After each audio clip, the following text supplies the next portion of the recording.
This week on the PSPremiere Podcast, I make a weird noise. Oh! Mitch reveals a hidden talent. I can read books, believe it or not. And Dory shares a controversial opinion about vegetables. And this is controversial, but I think more leaks. Hello and welcome to the brand new PSPremiere Podcast. I'm your host, James Smith. We upload a new episode of this podcast every week, so if you like this, please subscribe to the YouTube channel, like it on YouTube, give us a rating on Apple Podcasts, all that good stuff. That helps us a ton.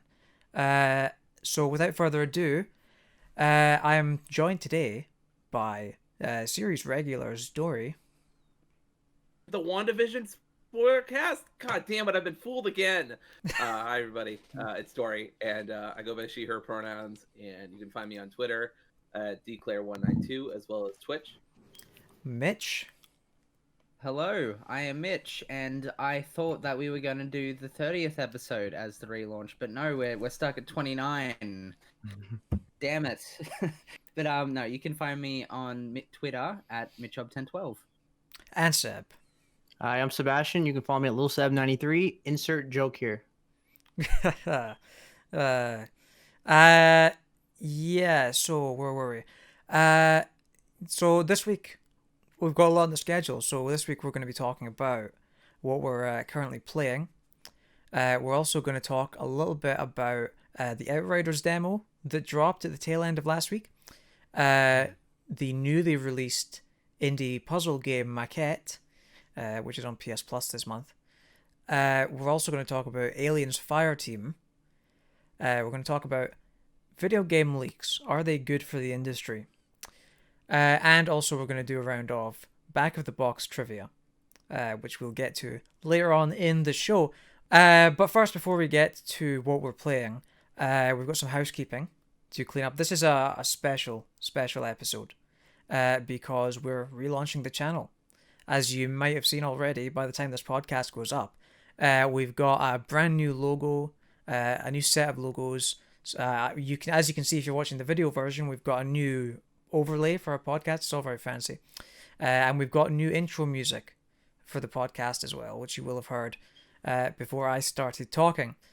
The music was created by friend of the show, Greg Griffith, and that's going to be our podcast theme going forward, so thanks to him for creating that. We've also, as I said, got all the new logos and the overlays, which were designed by friend of the show, Alex Brenigar, so thanks to him for that. And we're going to have some new shows coming soon, which we're not talking about just yet, but that's a thing that's going to be happening. We're also going to open up our Discord server, or we will have by the time this goes live, I should say, so you can join our Discord server right now and talk to all these lovely people. And we're also going to be celebrating all this new stuff with a giveaway for a $50 PS Store gift card. That's $50, so you'll only be able to win that if you're in the US. So head over to our Twitter page for more information on all that. And that's PSPremiere on Twitter, at PSPremiere. Which is, if you're on the video version, it's right there for you. So now that we've got all that out of the way, Mitch, what have you been playing this week? I have been playing a few things, actually. I'll start off with Persona 5 because I've been catching up on that a whole lot since Strikers has recently come out, and I listened to your guys' discussion on it last week, and it just fueled my desire even more to quickly get through Persona 5, which, if anyone who knows how long that game is no easy feat. I'm currently about 34 hours in at the moment, and I started a couple weeks back at about 19 hours in, and I'm still nowhere near the end at the moment, so still got a lot ahead of me. But I think the best thing I can say about it right now is that it's basically just a playable anime. Like, it's paced the exact same, the writing's all the same. I mean, they've got, they even have some of their cutscenes are even like full on just anime, motion scenes, however you like, they're hand drawn. but I think it really sort of helps the pacing of the game because, it feels both slow enough to let characters, like certain character beats and dialogue and motivations come to fruition, but at the same time, it sort of like keeps on moving so it never becomes stale.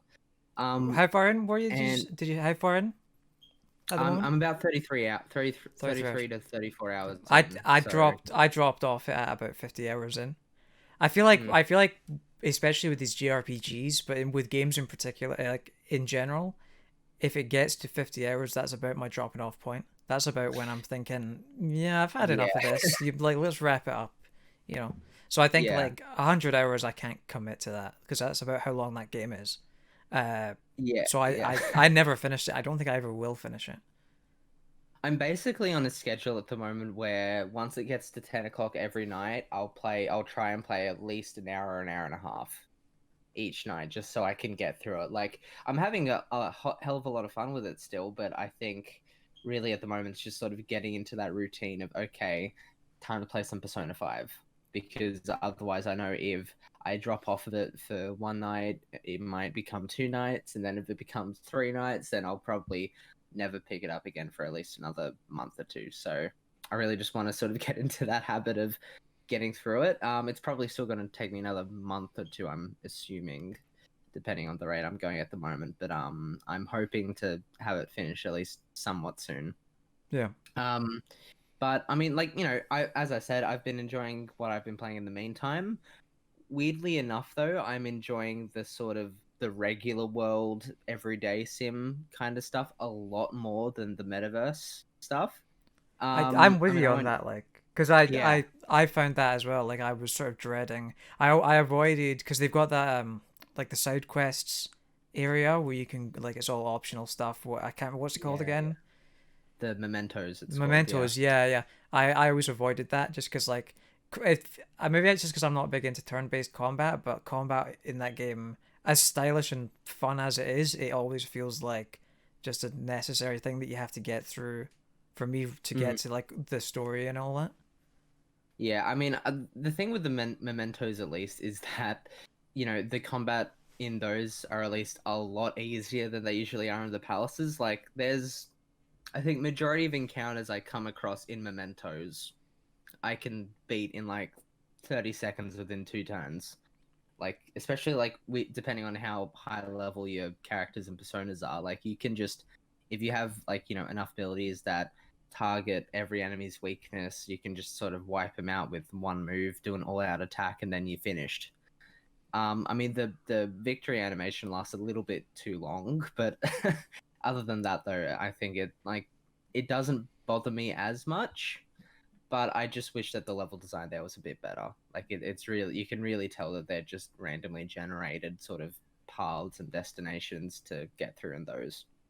Yeah. But I think, yeah, as we sort of both agreed, the regular everyday stuff is a whole lot better, just because, like I feel like as opposed to even sometimes the palaces, the level design and just sort of world design of Shibuya, however you pronounce it, and all of the other Japan districts you're in and have access to, they feel so, like, despite all of the NPCs and like other background characters literally just being sort of like, I want to say sort of like hollow voids of characters, basically, with no actual expressions or much attention paid to their design. It still really feels like a lived-in world, like a place that I could actually go to. Like, I essentially have the entire map of the school down from memory at this point. Like, I know, okay, if I go from the classroom straight upstairs, I'll go to the library. From the library, I can do such and such and such. I can rent a book, I can return a book, I can read books, believe it or not, in a library. But I mean, and it sort of like leads into my next point, where about how every single action you do in this game somehow contributes to enhancing and furthering your character. So, like, reading, that enhances your knowledge stat. If you hang out with certain characters, they might improve, I don't know, say your guts stat or your charisma or your kindness, like all of these other things. they somehow further your character, and it really sort of, you know, gets the dopamine levels rising when you see those little, I don't want to say like music symbols or whatever, basically just sort of say this stat has been enhanced or whatever. Like it really goes to kind of like create an addicting loop of just interacting with as many characters as possible, and I'm having a ball with it so far. I'm unlike you, James. I'm probably not going to put it down anytime soon. I hope, but yeah, I'm really enjoying it so far. How do you feel about the persona part of it, like combining the, you know, sacrificing 2 personas to make a new one, or did you mess around with that yet? Yeah, I've messed around with it for a bit. I mean, I've really just been sort of like, when I do that, I've mainly just been doing it on those little sort of weaker personas that you just sort of have to get if you wanna, those sort of weaker personas that populate the palaces a lot, that you just sort of have to get if you want to collect money and stuff from them. Yeah. So I mean, like, you know, I get those, and then once they've sort of fulfilled their purpose, I just sort of combine them and sort of use them to enhance another persona or create a new one. Yeah. Like I'm not that interested, like, unlike Pokemon, because it's very Pokemon if you think about it in a way, but unlike Pokemon, none of the personas really have that personality, I guess you could say, unlike a Pokemon, because, like, you know, I don't know much about, you know, Pokemon, but you can at least tell that most, if not all, of the creatures there have personalities, whereas these personas, outside of, like, you know, maybe that initial conversation challenge you need in order to sort of like actually acquire them as a persona, which I think is a really fun mini game to sort of figure out. Like once you actually acquire them, I really don't see them for any more than just their abilities. Like, okay, I mean, I'll use this persona because they have this ability. Like, they look badass though, right? Yeah. Oh, the design, like, the design and art like, style is amazing. I'm not even a big fan of the game, but I have a statue of Arsene, the first persona that you get in the game, because he's such a just a badass character design. It gets tricky though, to because certain personas you have to have in your party to get your confidant level up with certain people, and so it gets tricky to have to keep switching them out all the time. You know? Yeah. Did you have that problem at all, or? I haven't actually encountered that problem just yet. Okay. But I mean, if I do, at least in the future, then I'll know what to do then. I do believe that there's a certain section in the game where you get like a lot of free time to make up for anything you missed, because you know it's very schedule oriented. So if you screw anything up, I think you do get a certain amount of days free time. Yeah. So. Okay. Because I mean, there's certain characters like Arn and Ryuji that it's like, as soon as I get a text from them one afternoon saying, "Hey, do you want to hang out?" I'm like, yes, immediately hang out, just because I want to hang out with those characters more, and just, you know, because they're probably like, just the interactions and getting to sort of flesh out their own little side stories is probably my favorite part of the game so far. Even though those interactions last about 1-2 minutes, it is so worth that, sort of. And you already know this, but to anyone that's listening, it's better. Make sure you go to restaurants to eat food. Make sure you read books. Make sure you do certain things like that. You want to get your stats up. So. Yeah, exactly. And like, as I mentioned earlier, it feels like, unlike other games like, say, GTA and Watch Dogs Legion, where it's like, hey, you know, you have all of these eating establishments or pubs you can drink at. Like, they don't actually do much to enhance your character other than maybe contribute towards a trophy or something.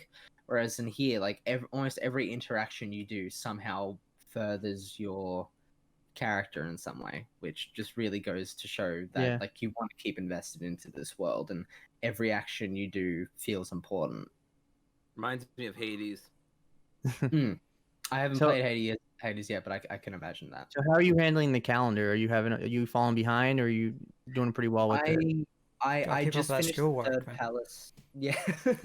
I just finished the third palace a couple days ago, and I got through that entire sort of palace within 3 goes. 2 really, but like, I got through that entire palace within 3 sort of infiltrations, just because I kept pushing forward.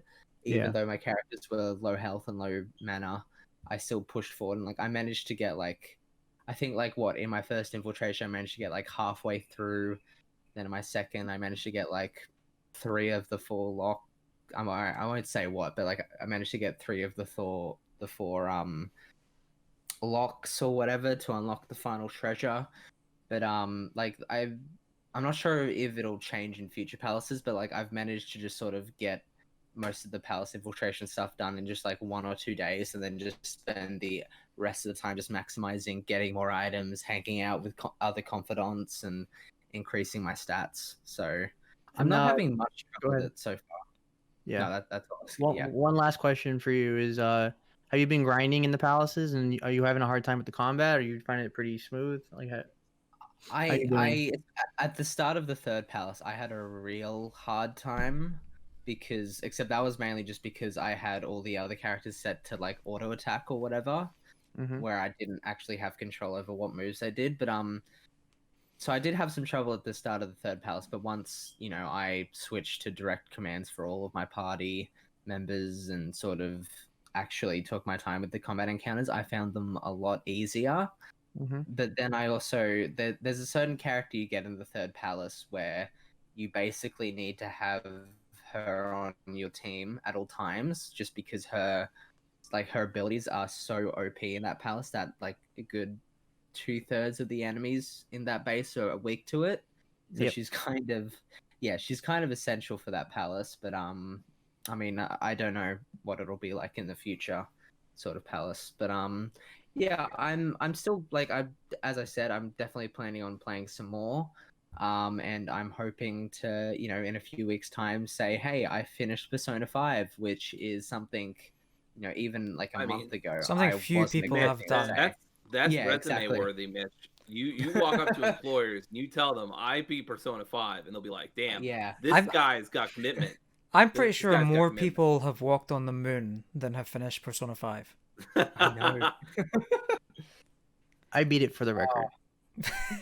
Oh no, Alex. Let the bragging. record show. Let the record show. Yeah, Mitch, though, what else have you been playing? I've also been playing Remnant from the Ashes this week, which, as many of you PS may know, Plus. with PS Plus, which I'm really glad I held off on buying for $30, because I'm so glad this is a PS Plus title. You wouldn't have been happy if you paid for it? No, not for $30. No, this is not a $30 game, even like a $50 game as it's going for in Australia right now. Like it's not worth that amount, I don't think. It leans into Dark Souls a lot more than I was expecting. Like from the reviews and trailers I saw, I was expecting you to sort of get new items and weapons at like a fairly steady rate, but no, it's definitely like Dark Souls and Bloodborne, where like getting new weapons and stuff is, So I don't want to say rare, but it's So definitely it's the Dark Souls of Remnant games. Is that what you're saying? yeah, for sure. Oh, It's interesting though that you're not digging it, because I remember I bought it at launch and I really enjoyed it. Like it's like I'm a shooter fan. I've never really been a Dark Souls fan. I've always bounced off those games because like I can appreciate those games, but I've always bounced off them just because they were so punishing. But what I like Remnant because it takes that formula, but it dials back like the punishment like a lot, and I appreciate it for that. Yeah, no, I definitely appreciate for that too. Like I've heard that once you beat the main story or whatever, the game definitely improves a whole lot. Like once you get into the end game, but I'm kind of like at that early game at this point where all like even with like super basic gear, all of the enemies are just like a cakewalk, and they don't really pose too much of a challenge. Like there's been like 1 or 2 encounters, like I had to defend a woman or whatever in a church for 2 minutes, and that like I died a few times on that, but it, like as you said, it's not as punishing, which I can, you know, I definitely am happy with.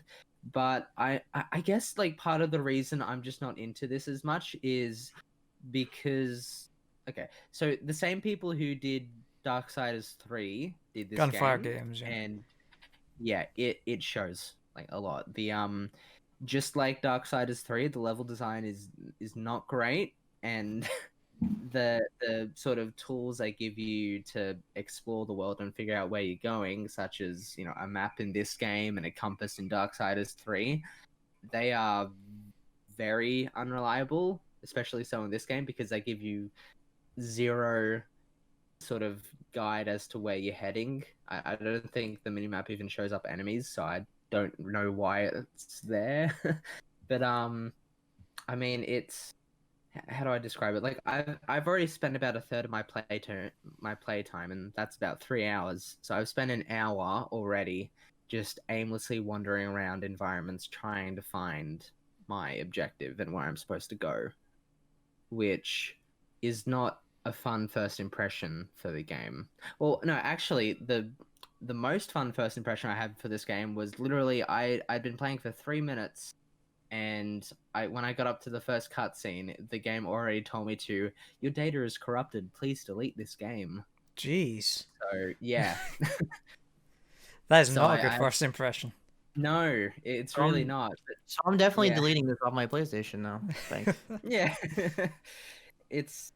Yeah. I mean, as James mentioned, also the combat is satisfying, but at the point I'm at, the story and the gameplay loop just isn't resonating with me enough to make it actually that interesting.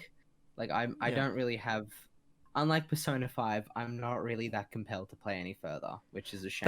That's the thing. Like I don't remember this. I played it when it came out, which wasn't that long ago. Like it was a couple of years. I think it was like 2018. 2019, yeah. And it's like I don't remember the story at all. I remember a couple of the bosses, but I remember like playing it for the gameplay a lot more. But there were some levels in there where I was not enjoying myself at all. Like some really, like there's what, I don't know if you've gone to the swamp level yet.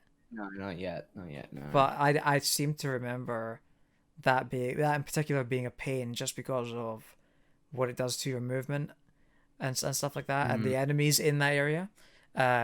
So like there are some bad points about the game, but I came away from it as a positive experience. I feel like I got my money's worth out of it personally.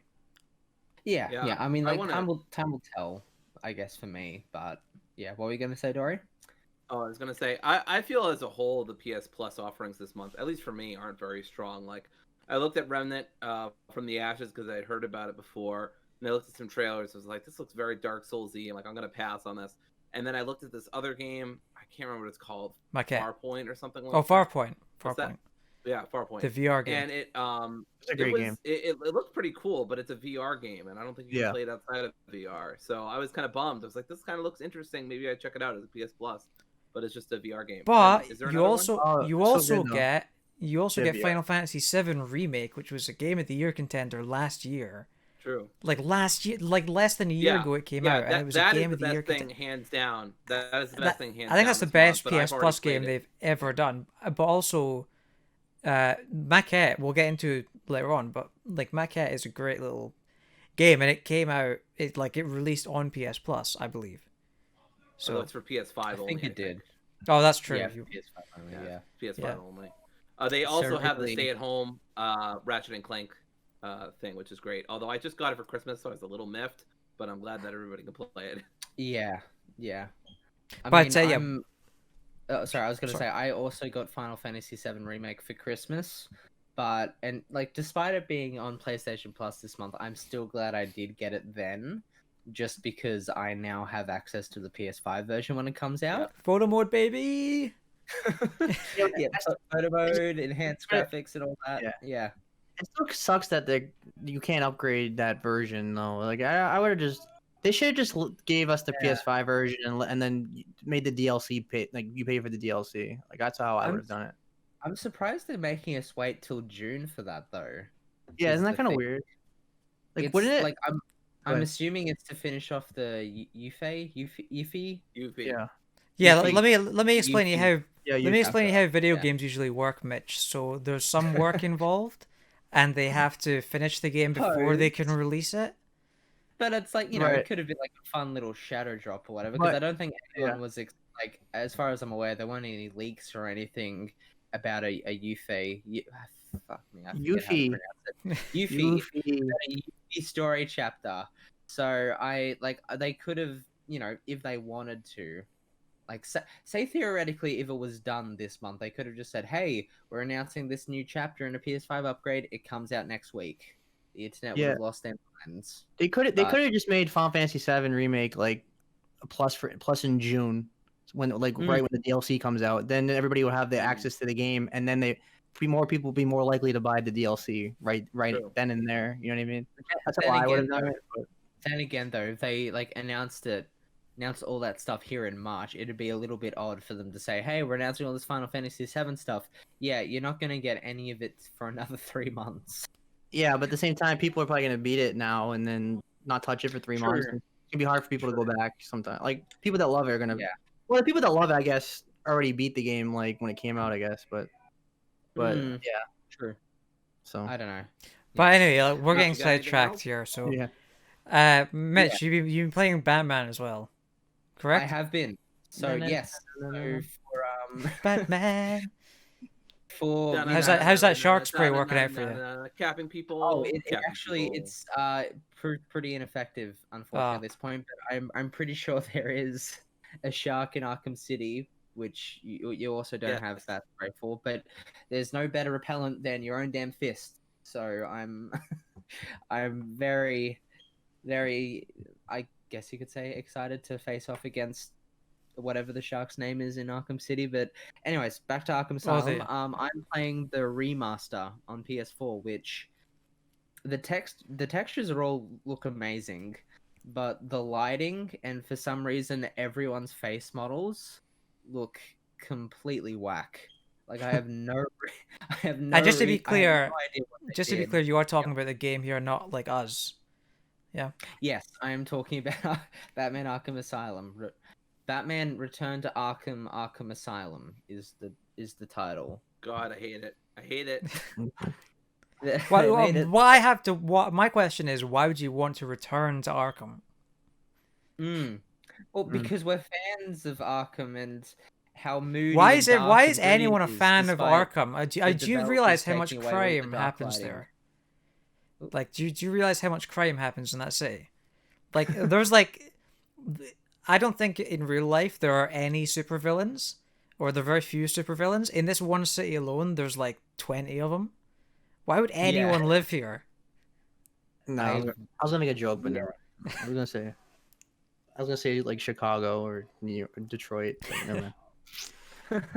Well, I mean, you could have been Florida. A bit of a joker there, Seb. Huh. Seb's being a little two-faced right now. Am I right, everybody? Huh? I don't like where this is going. Sorry. I know. I put a Harvey Dent in the mood here. Sorry. Jesus Christ. Can we trust them? Anyway, Mitch, how is Batman Arkham Asylum Return to Arkham? The game itself, amazing. Just as amazing as I remember. But the friggin' I have no idea what they did to the lighting in the remaster and the faces, but they just completely ruined it, and I have no idea how they could make a remaster in some areas look worse than the original. Yeah. Because it's a fairly it's a fairly common criticism too, like especially back when this released back in 2016, 2017. But a lot of people say and stand by the fact that the original game looks better than the remaster, which I can totally understand. Like, there's a lot of, if you go back and look at it, there's a lot of things about the original Arkham Asylum that just worked for what they were trying to do. Like, the dark lighting really sort of complemented some of the weird and wacky character designs they had for, say, Joker, for instance. Like, he's got a friggin' long-ass chin. And that would not have worked if they didn't have this, the art style and lighting that they had in that game. Yet here it just looks really weird and off. And I don't know what to do. But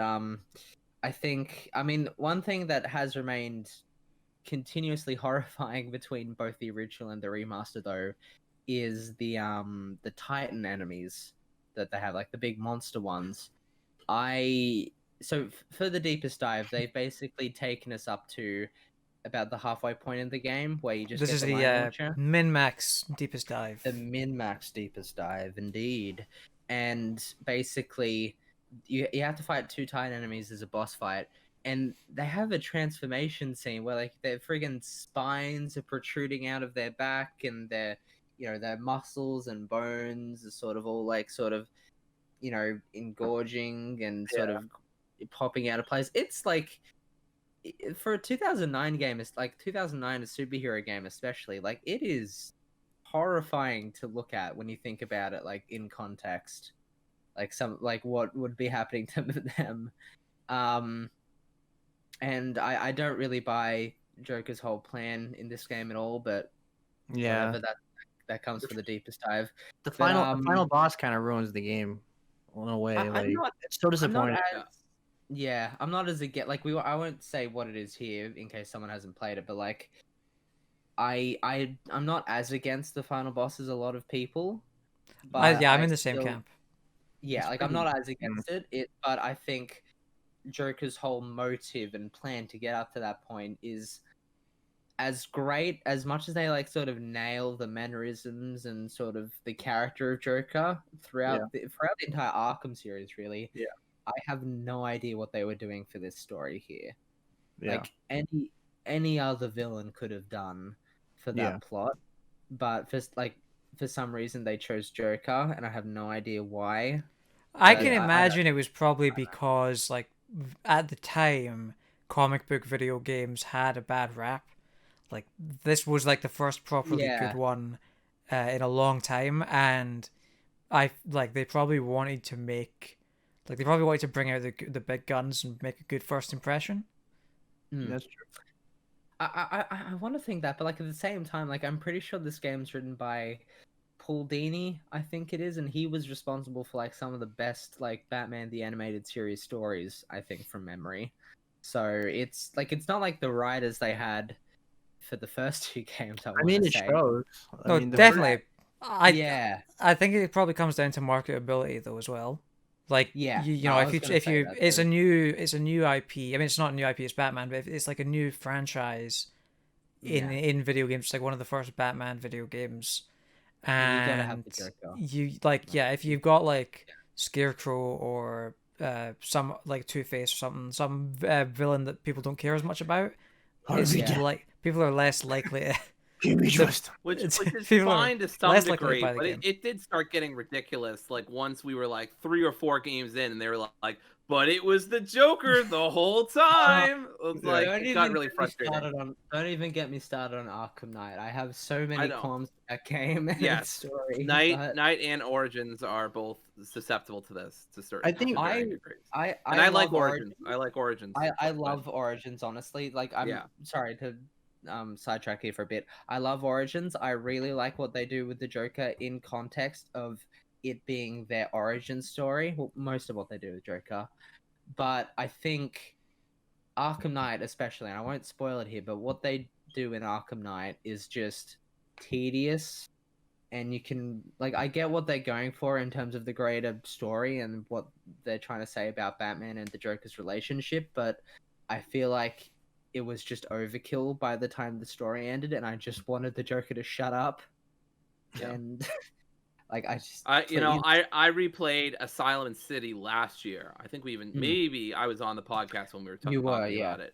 Yeah. And I still enjoy Asylum, but I vastly prefer City. Well, not vastly. It's like but the difference between a 4 and a 4.5, right? But I still definitely prefer City. Like I appreciate a lot of the stuff Asylum goes for, but damn, I gotta tell you, they handle the snipers way. Snipers, ironically, one of the hugest issues I had in that game. Like, I don't know if you all remember, but I ranted in Asylum or in City. Yeah, in Asylum. In Asylum, they're brutal. Yeah. Like they just lock onto you immediately, and you almost can never get away.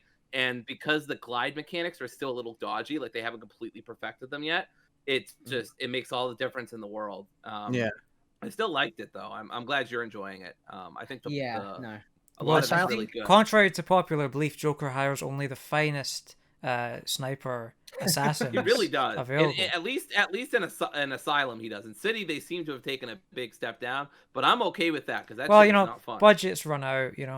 Budgets do run out. That's true, James. Asylum still has my favorite moment in the whole series, though, with Scarecrow. I'm not gonna say what it is, but Oh yeah, Jericho no. section is That is one of my favorite parts, even though the platforming is a little wonky. I still think it's really still effective. I think. Yeah, go ahead. Oh, sorry. I was Go going to ahead. say, I think, despite despite what I said earlier, even Asylum's next to Origins is probably my favorite story in the series, just because of how Wow. it's paced Yeah. and how, because like in Asylum, something's always going on, whereas in City, it feels like you're sort of stuck in little mini episodes of something where it's like little like chapters. It feels very segmented, where it's like you'll in City you'll go, okay, now I have to go here to pursue my objective. Oh, okay, now I've done something or other in here. Now I have to travel all the way over to the other side of the Yeah.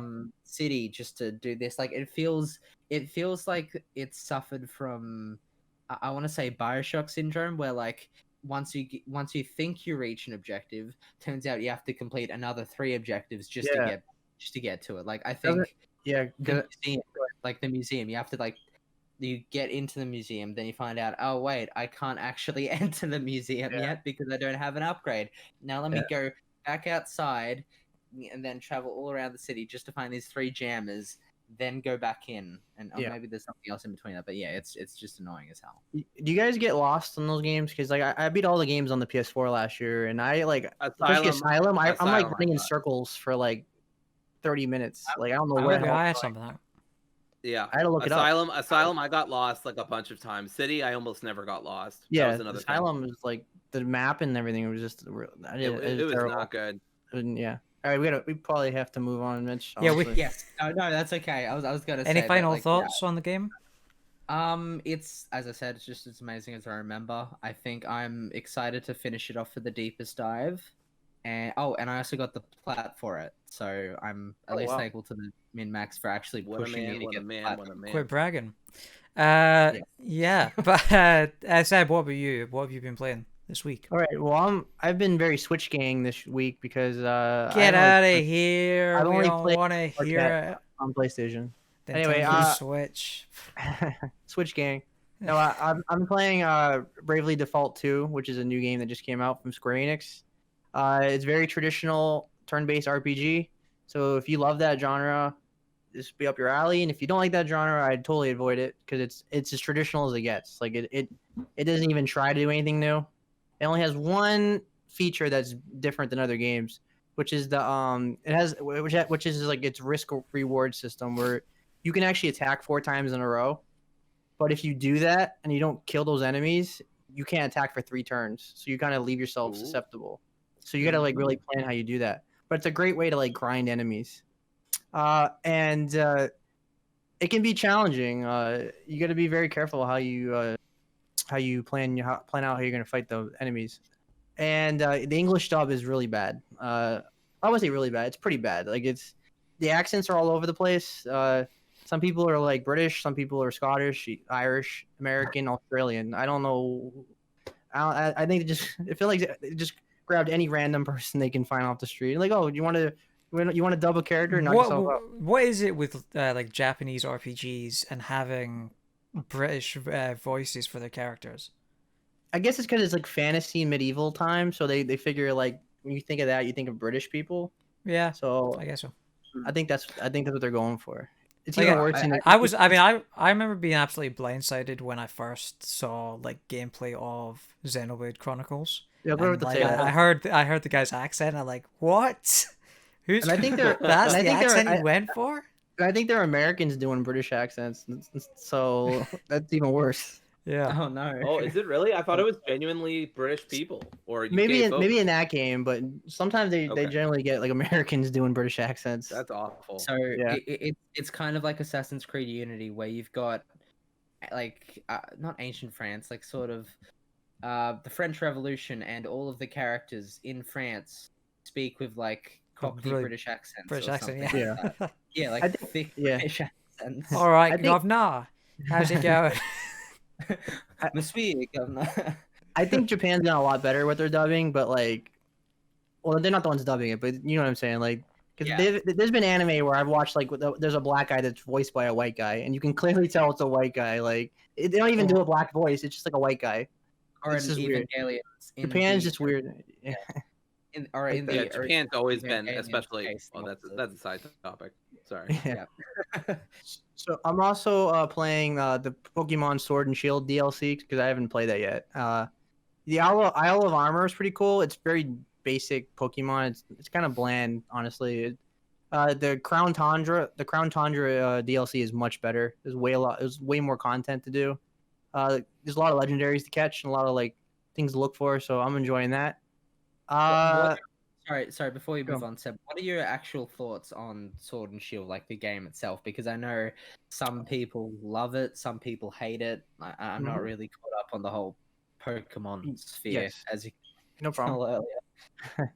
Pokemon's one of my favorite franchises. I've been playing it for 25 years. Mm. Sword and Shield is pretty good, but it's disappointing in the grand scheme of things because I know they can do much better than they did. The frame rate's horrendous. The graphics are horrendous. Not horrendous. Like the graphics are okay, but they could have been way better. There's way better Switch games that are open world. There was no excuse for Great Game Freak to be as lazy as they were. I wasn't upset about the national decks, but I really wish they did more Pokemon. There was really no excuse for them to be lazy. It felt like a lot of laziness, honestly. The DLC is kind of making up for it because they added a lot more Pokemon. But overall, it was pretty good. But it definitely could have been better. Like it's a solid like maybe 7 out of 10. Like I think it's definitely worth playing. But if you don't like Pokemon, I don't know if I can recommend it though. No, I definitely that wouldn't be playing it anytime soon. But I know there's that weird they just announced it recently, the Pokemon open world game where you like sort of Arceus, through that one. I have no idea what to expect. Pokemon from that, Legends. I got it. Something Arceus. weird. I remember getting a text during my shift at work once from one of my brothers saying, "Hey, I think you'd really like this," and then it was the new Pokemon trailer, and I'm like, "It looks different." Yeah, we've been waiting for an open world Pokemon game for so long, but it does need a lot of work because the frame rate was bad and the graphics were pretty bad. Like I don't know it was why. very choppy. I don't know go what ahead. compelled them to show that so early, like when it was so unready. Yeah. Making a vertical slice for a demo like that, like even for a trailer, that takes a lot of work, I know, but they should have just taken more time to do that, I think. Yeah, and the thing is, I don't even know if I trust them that's what the game's actually gonna look like because Game Freak they've just been very late. I don't want to. I'm trying to say lazy. They're just like. It could be better. Yeah. The thing is, though, I have never been a Pokemon person. Like I've not played a lot of the games. Like Sword and Shield was my first one, and I only played like an hour of it, and I bounced off it because I think if you haven't played those games when you're younger, it's a lot more difficult to get into them. But I feel like this is a Pokemon game that I could maybe get into just because it's so different. I loved I played Pokemon for a long time. I played it till Diamond, which oh my god was like 10 years ago or so now. More than 10 years ago actually. And they just announced the remasters of that. Yeah, I know. Just announced the remakes of that or whatever. I'm more excited for that, honestly. Yeah, same. But anyway, I really enjoyed Sword and Shield, but it's from the perspective of someone who was out of the Pokemon franchise for like 10 years. And so basically, those little incremental changes or like little things they do to fine tune the process so it's more and more accessible and better and better and better. I basically got like 10 years worth of that one game. So me and my Pokemon Diamond and Pearl, just flabbergasted by how good it was because like I hadn't played Pokemon in so long that all these quality of life changes had come at me all at once. I was like, this is amazing. I don't understand why everyone's so upset. But like, I do get the discourse around it for sure. So it's kind of like if you played Call of Duty 4 when that came out, and then you didn't play another one until like the one from this year, and then you played that, and then you're like, wait a minute, this is shit. They ruined it. That's it's like the reverse of that. Yeah. I really enjoyed Sword and Shield. It's actually probably one of my favorite Pokemon games. I think one of the problems with the development, and I agree with you, Seb, I don't think lazy is quite the right word because I know that they worked their ass off to make it where it was. It's just that it required a lot more time, and Nintendo just wasn't going to give them that time. I think it was because of like licensing deals. I think also Sword and Shield was originally going to be on the 3DS. but Nintendo decided halfway through production, hey, we actually want this to be on the Switch. So Game Freak's like, well, shit, like we gotta put this on the Switch. So I think it was a mix of Nintendo being Game Freak not having a solid vision, and Game Freak not getting the support it needed under a small amount of time. And so they had to cut a lot of corners that made a lot of fans, I think, justifiably angry. I wasn't angry. Yeah. I don't care. It's one of my favorite games of 2020 or 2019, whatever. But you know, I get why people are upset. I get why, and I haven't played the DLC either. I still love Sword.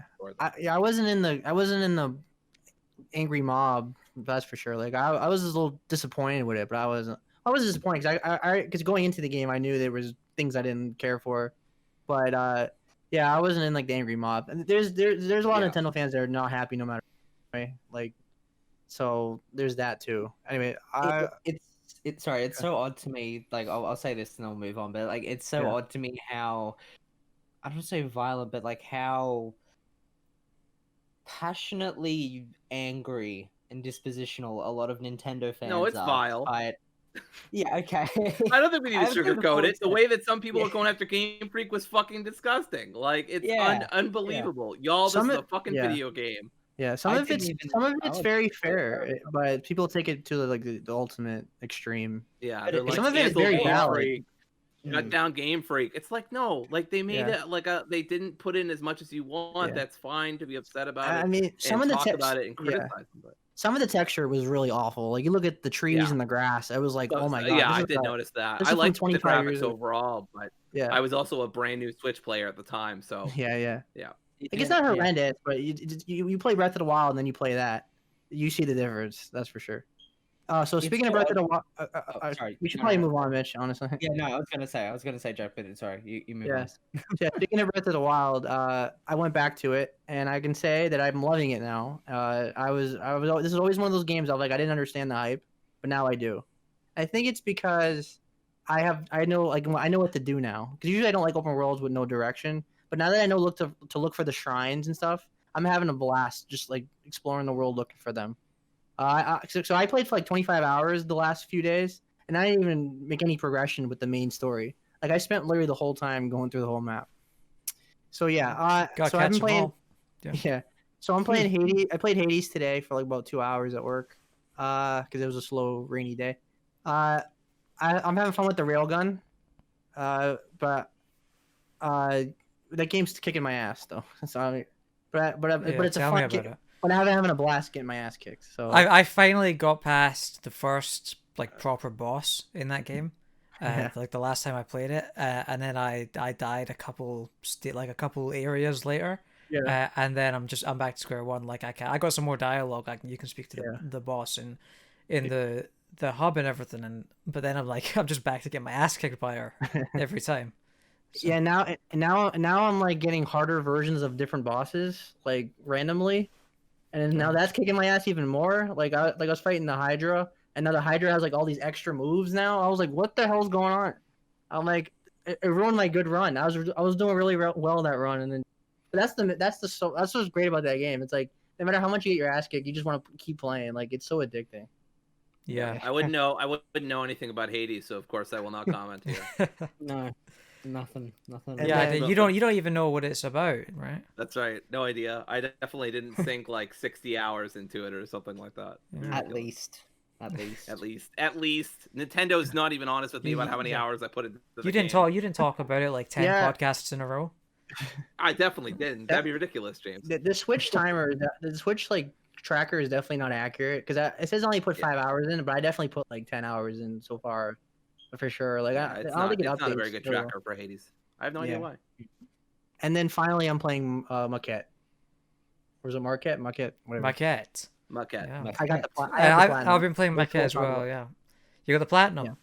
Yep. Yeah. It was an easy platinum. Quit bragging. No, we'll get to Maquette in a wee bit. But yeah, Dory, what have you been playing? All right, I had nothing to talk about last week, so I decided to bring out my Switch and bring out the podcast game. So here we go. Switch game. I'm liking what I'm seeing here. I am. Ironically, the first one is not the podcast game, but I've been playing Sea of Solitude. Yeah. I bought it from the indie sale. Great game. I really like the graphics. It's definitely like I get big Unity engine vibes from it because I'm pretty sure that's what it was made under.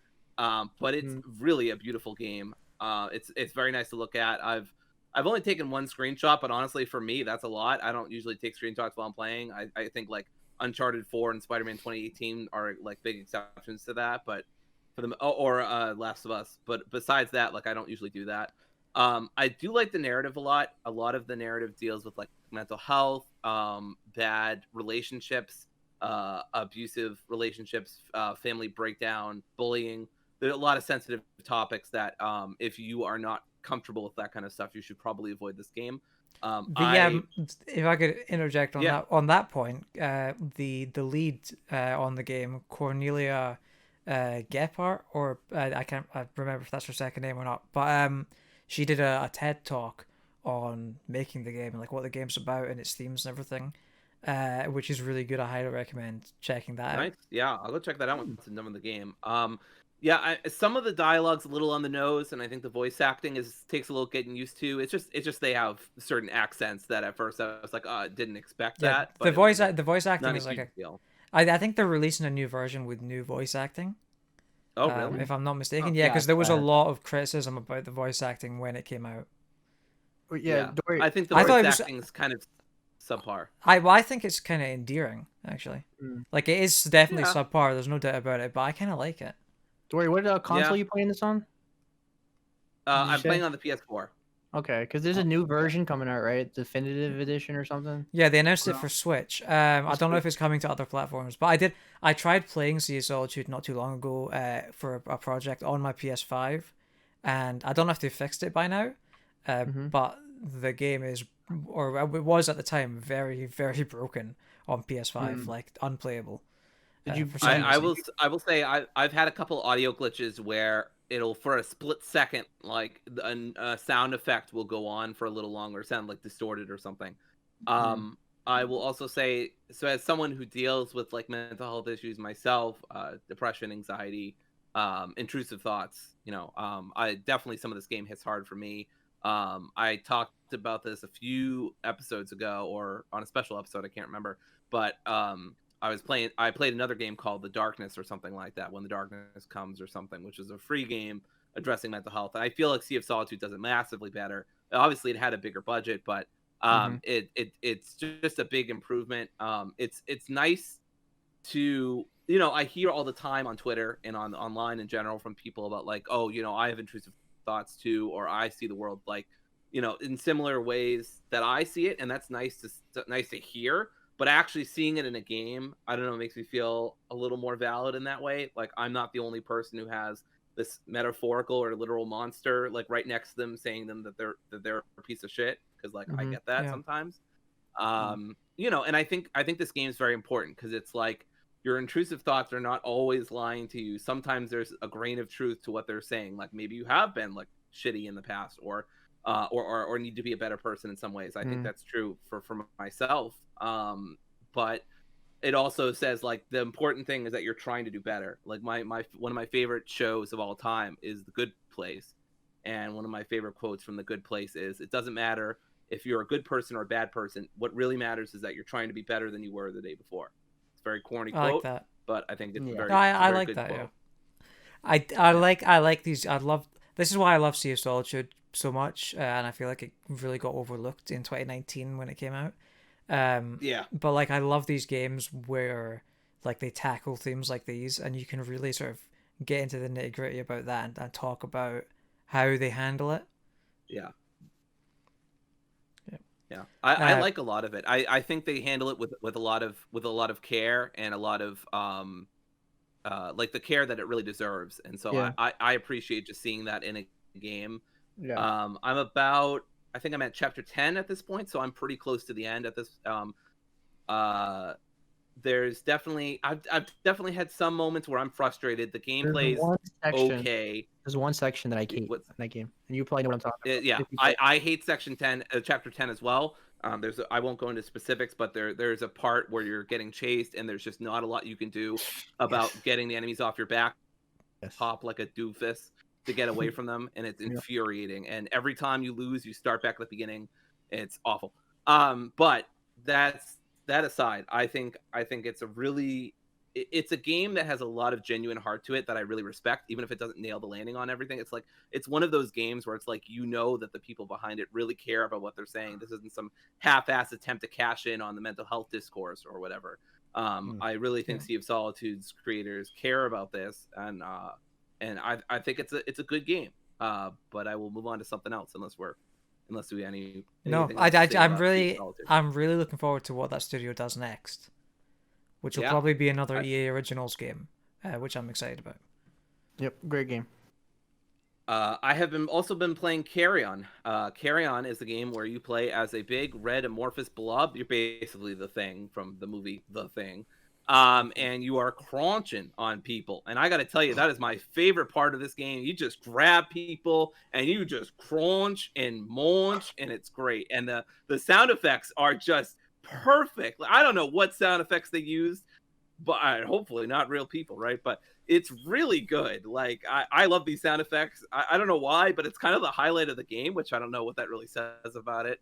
I think the game, I'm only a few hours in, maybe 3 or 4.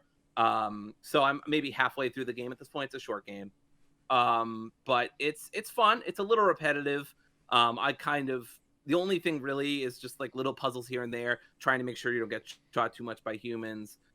There was one part where I really got stuck, but I think I kind of messed up the progression, and so I just had to restart from checkpoint, and then I completed the thing in like a minute. I don't know where the story is going to go. I kind of have some brief speculation or ideas, because there is actually a story to this game, amazingly enough. But I'm interested. I mean, it's not like, it's not like super grabbing me, but like, it's cool. Map can get a little confusing. That's my only other gripe with it, is like sometimes you kind of get lost. But honestly, movement is so fluid and so fast, it's never a huge deal, even when you do get lost. How does it play on the Switch? Is it really It's pretty good. It took me a little bit to get used to at first. I think the first half hour is a little shaky for me because I just wasn't used to playing this kind of game on a Switch. But yeah, I mean, I know, Seb, you and I have talked about this a few times, but I love the Switch as an indie machine, and that's what I basically play it as these days. So Carry On. But it's another. I think it's on Game Pass, so if you do want to play it on PC or Xbox. I don't know, guys. It sounds like a bit of a Carry On to me. There it is. All right. Well, I don't want to carry on any longer, so let's talk about Shadow of the Tomb Raider. Here we go. How long have you guys got? How long have you all had for how bad this game is? All right, so I will try to keep this short, I promise. I finished it on stream recently. I just did a sprint, not a marathon, a sprint to finish this game. There was even a couple side quests that I felt bad about skipping at the end, but I was like, this game doesn't deserve any more of my time. So good luck to those people. let's talk about the worst. One of the worst things about this game is the fact that shadow is in the title of it, but this game can't handle shadows and lighting for shit. And it doesn't even have Shadow the Hedgehog in it. It doesn't, and that's another disappointment, because I want Shadow the Hedgehog with guns to face off against Lara Croft with her double guns, but she doesn't get that in the game, of course. That would be cool. I'd play that game.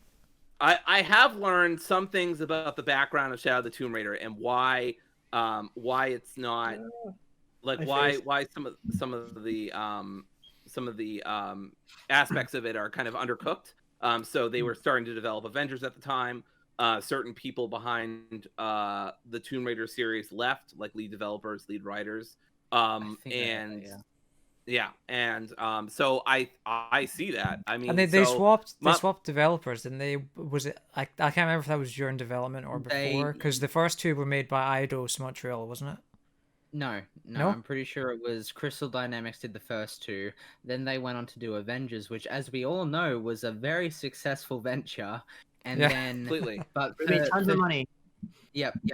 And for Shadow, they moved it over to Eidos Montreal, which basically forced them to discontinue the Deus Ex series, which is an absolute crime, especially considering how Shadow turned out by the time. Yeah, Shadow. So here are the big problems with Shadow. Okay, I could talk about Shadow of the Tomb Raider for a long time.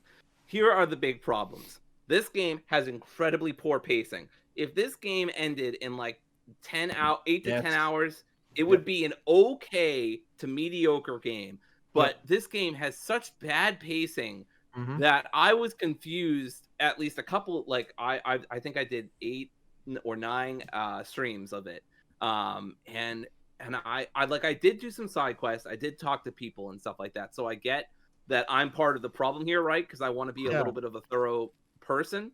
Yeah. But my thoroughness made that storyline, and it just doesn't deserve the time it's getting. Like, it's just like there's some interesting themes between Laura and the main villain that I think are cool. There's even a couple of dialogues where I was invested, or a couple scenes where I thought the acting was really good. I had a couple moments throughout the story was like, that was actually pretty good. Why isn't there more of this? So there's all these little glimmers of hope in Tomb Raider, but just like a cave that is about to collapse on itself. It never lasts for very long because this game just eventually just falls apart. Like, the climbing mechanics are just like anything you've ever played before, Assassin's Creed or Uncharted. The only thing interesting is that it has a scramble feature that you can press X again on PlayStation. You can press X again to like scramble up, which I thought was cool. That was the coolest thing. But everything else is just cut and paste from Uncharted. It just felt very it felt very like derided from other things, not its own thing. It's like an action game, but like barely any action. Like there's like maybe 5 combat sections, like most puzzles and dialogue. I very quickly realized there's no point in updating or upgrading any of your weapons or getting new ones. I used the bow for almost the first half or 75% of the game. Only when they started introducing certain enemies with armor or certain other kind of enemies, I won't spoil. I started using like the shotgun and like AK or whatever, but like I didn't want to. I wanted to play with a bow and arrow because that was my preferred. But the game basically forced me into playing anything but the arrow, and so by the end of the game, I didn't use the bow and arrow at all, which sucked because I love that thing. Once you get this skill that like stealth kills 2 enemies at once, like you basically beat the game pretty easy. Like it's a big game changer, and honestly. I just thought certain elements I didn't even bother with. Like, you can hunt animals, but like both in person, like in real life and in the game, I was like, I don't want to do that. Like no offense, but that's why games like Red Dead don't really appeal to me. Cause like I know that's just a part of the game, but part of it is like, I just don't really want to hunt animals or scavenge it. Like, that doesn't sound fun to me. Right. So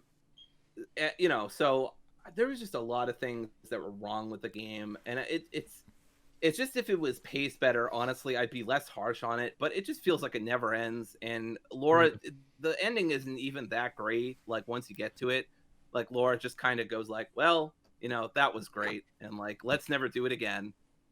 Yeah, and that's how I feel about the game, except that it's not great. I feel the exact same way about the first game, because it by the sounds, I haven't played Shadow yet, but by the sounds of it, the first game and if Shadow it's not obvious. just basically have the exact same problems, like pacing, the ending especially, because like it's not really too big of a spoiler here, I guess, but it's like the ending of the first game is sort of just like some corny action line and then just cut to credits, and it's not good at all. I just also feel like Laura just deserves better. Like, she just deserves better than to end off a series where she's finally making her big comeback and where she's finally not going to be treated as like a big-breasted sex object finally by like game devs. Like, she deserves better than what Shadow of the Tomb Raider is, because it just feels so half-assed. And it's very frustrating. I don't know if I hate it or I hate Uncharted 3 more. It's a tough Uncharted 3 is a solid game. Like, I would have that. Light years better than that game. How dare you? First of all, I don't like Uncharted 3, Sacrilege. but anyway. Sacrilege. I mean, I don't like Uncharted 3 either, Dory, so it's all right. Yeah. This is a PlayStation podcast. Et tu, Mitch. Et tu. I don't hate it, but I don't love it. It's easily the weakest Uncharted game. It's very mediocre. Uncharted 3 is probably it's better than the first one. It's better. It aged better than the first one. Oh my god. Gameplay. I like the first one. The first one hasn't aged. Anyway. All right, guys. Everybody have a good night. See you later. But yeah, that's my quick and dirty review of Shadow. I don't recommend anyone play it. You don't need to play it. Don't do it. I have also been playing Grindstone, which has been my podcast game of choice. Nothing more to say there.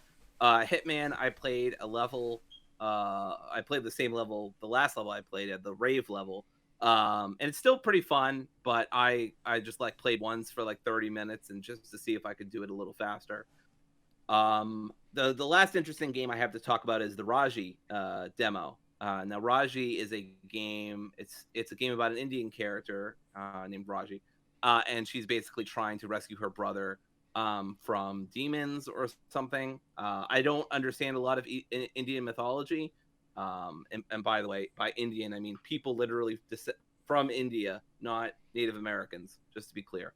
But anyway, the graphics were okay. I wasn't stunned or whatever, but they were fine. The concept is great. I love that we're getting Indian mythology games. Like gaming has come so far at this point that we are having games about Indian mythology, which is awesome. And it's good to be inclusive about more cultures and more life experiences and stuff like that. So I'm all aboard on that. I thought combat was just okay.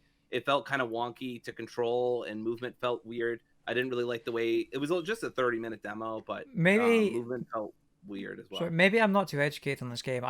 It looks interesting to me. I'd maybe check it out at some point, but it doesn't seem like the kind of game that has combat to me. Like it doesn't look like that kind of game. What kind of combat does it have? So Raji is basically wielding the staff that has like a spear at the end or something like that, or a sharp pointy thing at the end, blade. As you can see, I'm well educated. She can do a whole host of moves. Like she could run up a wall and then jump down and pound the earth with like the blade, or she can strike, or she can tumble and strike, which felt a little unnecessary. It's interesting, but I don't know that it's worth like buying for me personally. There were also some puzzles, and they were just kind of turning puzzles, mixing and matching symbols. They were okay, but like again, nothing to write home about. It just felt very much like a 7 out of 10 indie game to me. But yeah, and that's everything, right? Yeah, that's everything I got. Yeah, cool. I haven't been playing as much as you guys, so this will be a lot shorter. I've been playing some Mad Max. I downloaded Mad Max recently because I had it in my library from PlayStation Plus or something like that. And I love the landscapes. Like I've seen so many great photos from that game. I love the landscapes and everything like that. You can take some really good shots in that game, because the main thing that I wanted to bring up about Mad Max is like the photo mode. It does something that that a lot of games don't let you do, and that is it lets you zoom the camera far away from the character, so you can get them really nice landscape shots where your character is like very tiny on a horizon or something like that. Like if you go on my Twitter, you can see what I mean, because I've been posting some of the shots. But I love those sort of shots like that. I wish I could take more of them. But like games like The Last of Us Part 2, their photo mode, like they let you orbit around the character and they don't let you zoom out very far, presumably because they don't want you using the photo mode to break the boundaries of the map. But yeah, I love it when games do that, and especially in a game like Mad Max, where you've got this fantastic color palette of like the orange of the sand next to like the deep blues of the sky and everything, and it looks really fantastic. What do you think of the gameplay so far, like the actual open world and how that's sort of going? Mitch, I'm not playing this for the gameplay. I didn't play it. I know. I didn't play it. That's why I'm wondering. I genuinely have just been driving about taking photos. I haven't played much of it at all. I think it is. Unsurprising. From what, though, I ain't gonna lie. From what little of it I have played, like it's nothing to phone home about. Like it's enjoyable. I actually think like the melee combat, like the punches are really weighty and like they have a lot of oomph to them. Like it really feels like you're an angry Australian man. Yeah, built like a kangaroo, you know. Relate to that, right? You really feel like you're an angry Australian. Yeah. But I mean, yeah, the combat is probably above average. It's fun enough. But once again, it's not the reason I'm playing the game. Other than that, I've also been playing a little bit more Demon Souls. Ooh, Uh, fire. I've been playing. I'd say I've played a few hours more of Demon Souls this week, and I have. Can any of you guess how much progress I've made? 0 or -10. Wow, I'm glad you have so much faith in me. But no, you're absolutely right. I haven't made any progress whatsoever. I'm still trying to get past the Tower Knight. I've gotten like Oh, I've wow. gotten to the point where I'm now able to defeat the guys in front of the Tower Knight on the path to the Tower Knight pretty easily. Like I can get them every time now. But then I get to the Tower Knight and it's so infuriating because like he does these huge attacks that seem like impossible to dodge because they have such a wide range, The right? Tower Knight? Yeah. Like he slams his shield down and I roll it the way, but it's not far enough. Are you taking out the archers first, right? I did the last time I did it and I probably will do that the next few Yeah. times. Yeah. But even then it's still, those attacks are still really difficult to dodge, and like Yeah. trying to get around behind him is difficult when he keeps turning around to attack you, and just like it feels like I'm get good. it feels like I'm doing no damage to him. Like I see there's a lot of hints lying on the ground saying use magic and that kind of stuff. I don't have any magic, so that's not an option for me. So maybe I'm- you should play a magic build. Why don't you just play Well, a magic build? I would play a magic build, but then I wouldn't look like the guy from the trailers. So, Oh, okay. so I can't do that. You gotta attack the legs. That's what you get, and hit him in the head. That's how you beat him. But I'm attacking the leg. How am I supposed to hit him in the head? I can't. he falls down, and then you hit him in the head. And if you Oh. hit him in the head, he does like a massive damage to him. You know, Ah, I will say, so you James, attack the that weak I spot for predicted massive that damage. you had made Yeah. 0 progress because you did say in the Discord. I doubt that anyone has ever beaten this game ever. And then That's all true. of us- That's help. true. and half of us beat It it help. like, in the Discord. All right, quit beat it. bragging. Jeez, one of I these beat Ta- days, I one beat of Tower Knight. I beat Tower Knight my first try. So shut Yeah, up. Wow. Okay. Shut Seb, up. Jesus I Christ. did. I have proof on Twitter. One Yeah. of these days, I'm gonna beat Cuphead, and I'm never gonna stop bragging about it. I swear. It's okay with no, Persona 5. you know, honestly, like, though- it's- Yeah, honestly, Demon Souls, the bosses are not that hard. It's getting to the bosses that are hard in that game. The bosses mostly are pretty easy. Not easy, but like they're on the easier side compared to most Souls games. It feels like the first Souls game, which it is. So You know what, Seb? You may have beaten the Tower Knight on your first try, but I have the Fall Guys Platinum. So, ha ha. Oh, you kidding? well, I don't even like that game, Damn. so. I mean, Seb, how can you beat that, man? And That is a- Mediatonic just that got bought by Epic Games. So, I mean, they're that plat's worth a lot more now. That's right. As we all know. So now Epic owns you. So congratulations. Yeah, it was just a owned, am I binding right? contract. They own the rights to James. Oh no. They Uh, now own the rights to PS Premiere. And now it's time to go We've to our now announced- sponsor, Epic Games. They purchased us. So get on your Fortnite hats because we're Oh, sponsored no. by Fortnite. But Mitch, Yes. I do want to move on because we've both been playing the demo for a game that one might argue is not that good. Yes. Do you want to tell us a I little would- bit about Outriders? Outriders. It's not great. I'll say that.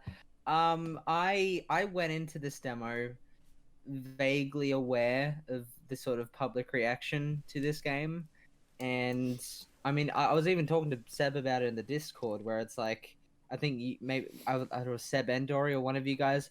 You were saying it's like, oh, I've heard like Twitter people like bashing it on Twitter. And I'm like, oh, I've had some mixed reactions to this game. So I finally played it, and I oh shit, sorry, I dropped it after an hour. I couldn't once you get past this sort of prologue area, I couldn't go any further with this game. I'm gonna be completely honest. I'm in the same boat. I played up until the point where it says that's the end of the demo. You can pre-order or whatever, and like then you can go I and do didn't get you close can to go and that. do side quests and stuff like that after that, and you Yeah. can like try and unlock the legendary guns and stuff. Which I didn't do any of that. I just uninstalled it after I did all the main missions in the demo. But I was hotter on it than I think most people seem to be. You seem to be, yeah. From the sounds Like of I it. have it has some big issues that need ironed out. Like there's some polishing issues which I haven't really taken into account because it's a demo. It's not. It's like the game's not out yet. There's still a while to launch. They can iron that stuff out. Sure. But the Sure. one thing that I thought was really interesting that I wanted to point out, particularly in like that first level where you just arrive on the planet and you're talking to everyone, and it's just like it's just all these conversational cutscenes where you're literally just going around talking to characters. I don't know if you noticed this, but in all of those cutscenes, like they use shaky cam. Oh. The camera's shaking like crazy, and it's like it's so like tonally like it's so weird, like because it's clearly it's clearly a creative choice, but it makes no sense because it's like it's just dialogue, so it's not like usually you use shaky cam to indicate like it's a high intensity like scene, or it's an action scene, or maybe it's just like that show what's it called, The Thick of It, like that. I can't watch that show because like they use the shaky cam so much just to like to give you a sense of like, because it's a show about like Parliament and everything in the UK, Yeah, and how and politics and stuff, and they're Yeah. like they're using the shaky cam constantly to convey like this is a frantic situation, everyone's running about, everyone's very on edge, and it works to that effect. But it makes me so uncomfortable watching that show that I just cannot watch it. But like in this situation, it just doesn't fit any of these scenes that they're using it in, and I don't know why they've done it. the closest thing I can think of that matches this game is the other recent Wolfenstein games, like how their cutscenes are all handheld and they're all very handheld and shaky. Yet in Wolfenstein, well, one, it's nowhere near as intense as this. Like it's handheld, like it's very like uneven, but it's not shaky cam like this where the camera is constantly jittering to left or the right. And like it fits for Wolfenstein because it's literally like the Nazis have basically won. And like And yeah, they've in got Wolfenstein, take like the these spot. characters are hiding underground. You'd expect like them Exactly. to feel like they could be killed at any moment and that kind of thing.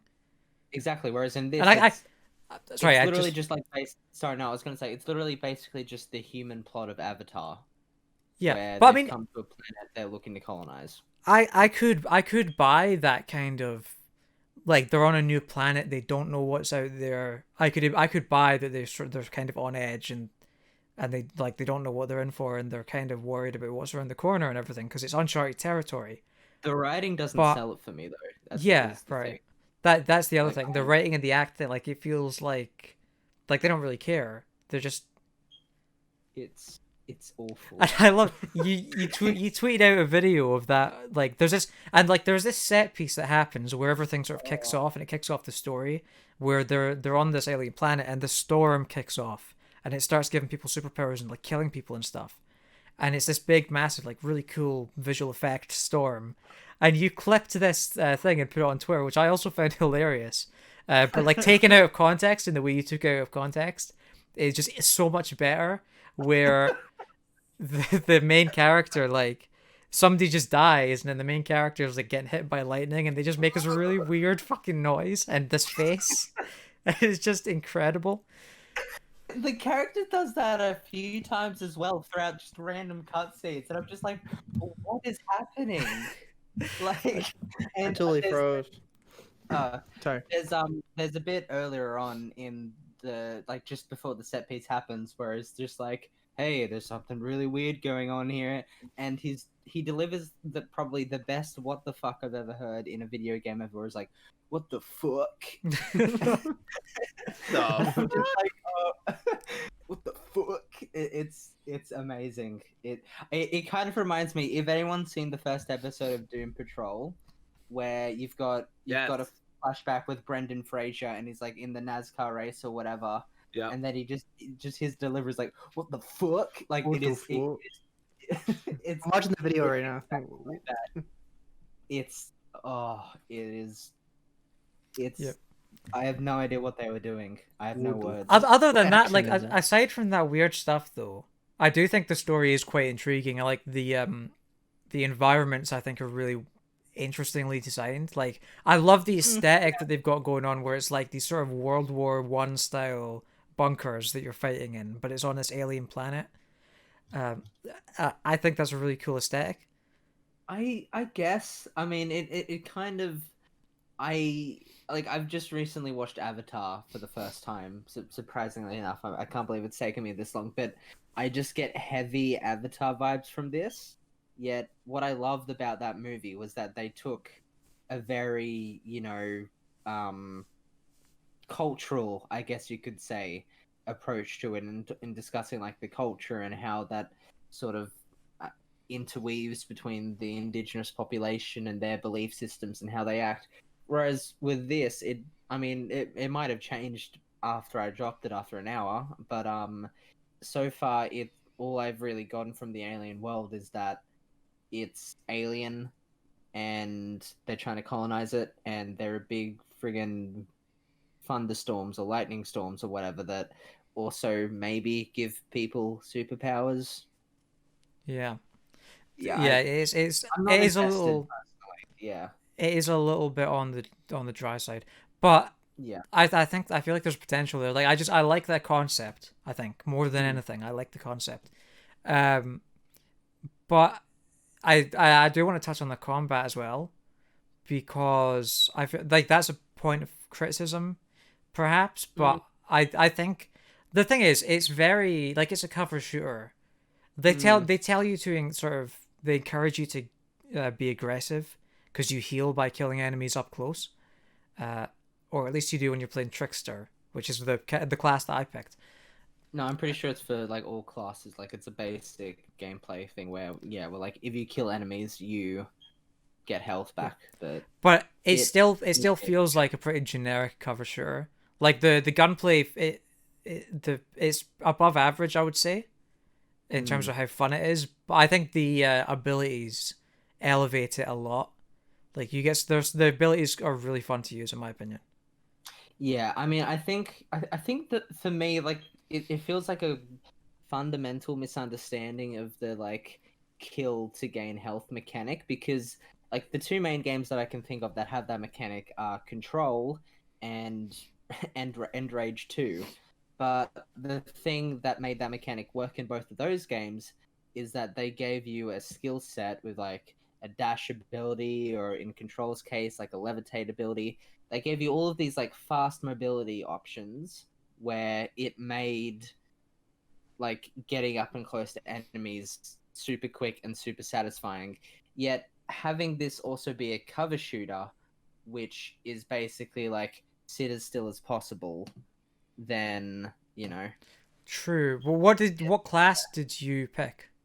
I went for the Devastator class, Right. which I think the only ability I've obtained in my playtime was the like simple L1 ability where you just like punch into the ground and there's a little tiny explosion if you aim at an enemy, but that's really it. Because with the Trickster, you get an ability where you press R1 and you instantly teleport behind the enemy that you're aiming at. That seems a lot better than I was going to say. That seems a Yeah. lot better than the Destructor class because yeah, I don't know. Like I'm not, at least how I'm playing it right now, the two combat ideas just aren't gelling whatsoever, and No, it's I not. definitely get that. Yeah, it Yeah, feels like there's a clash of ideals there. ideas. They want it to be a Yeah. cover shooter, but they also want you to be aggressive. Um, Mm. and it's a lot of the weapons they don't feel sort of close range based. Like there's no like melee combat really.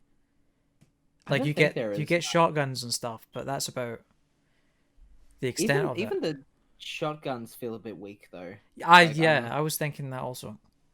like they're Um, not. None of the weapons have like, because it's made by the same people who've done games like Bulletstorm and Gears of War Judgment, and in Bulletstorm especially, even though that was a first-person shooter, the gunplay in that was amazing. Like, albeit that was because it was paired with like a really cool like skill shot mechanic or whatever they called it, but the gunplay in that was super satisfying. All the weapons felt precise. They each had enough kick to them that they needed to. Yet in here, it just feels like generic assault rifle, generic shotgun, generic. Like, I mean, granted, I'm sure once you get into like the higher level loot, that's gonna change. But there's like Destiny, for example, even like the super basic level 1 weapons still have enough satisfying kick to them to the point where it's like, okay, I want to continue with this game and get even better loot. Yeah. Do you know what? It's just do you know what I think it is though? In Bulletstorm, you can play as Duke Nukem, but you can't in this game.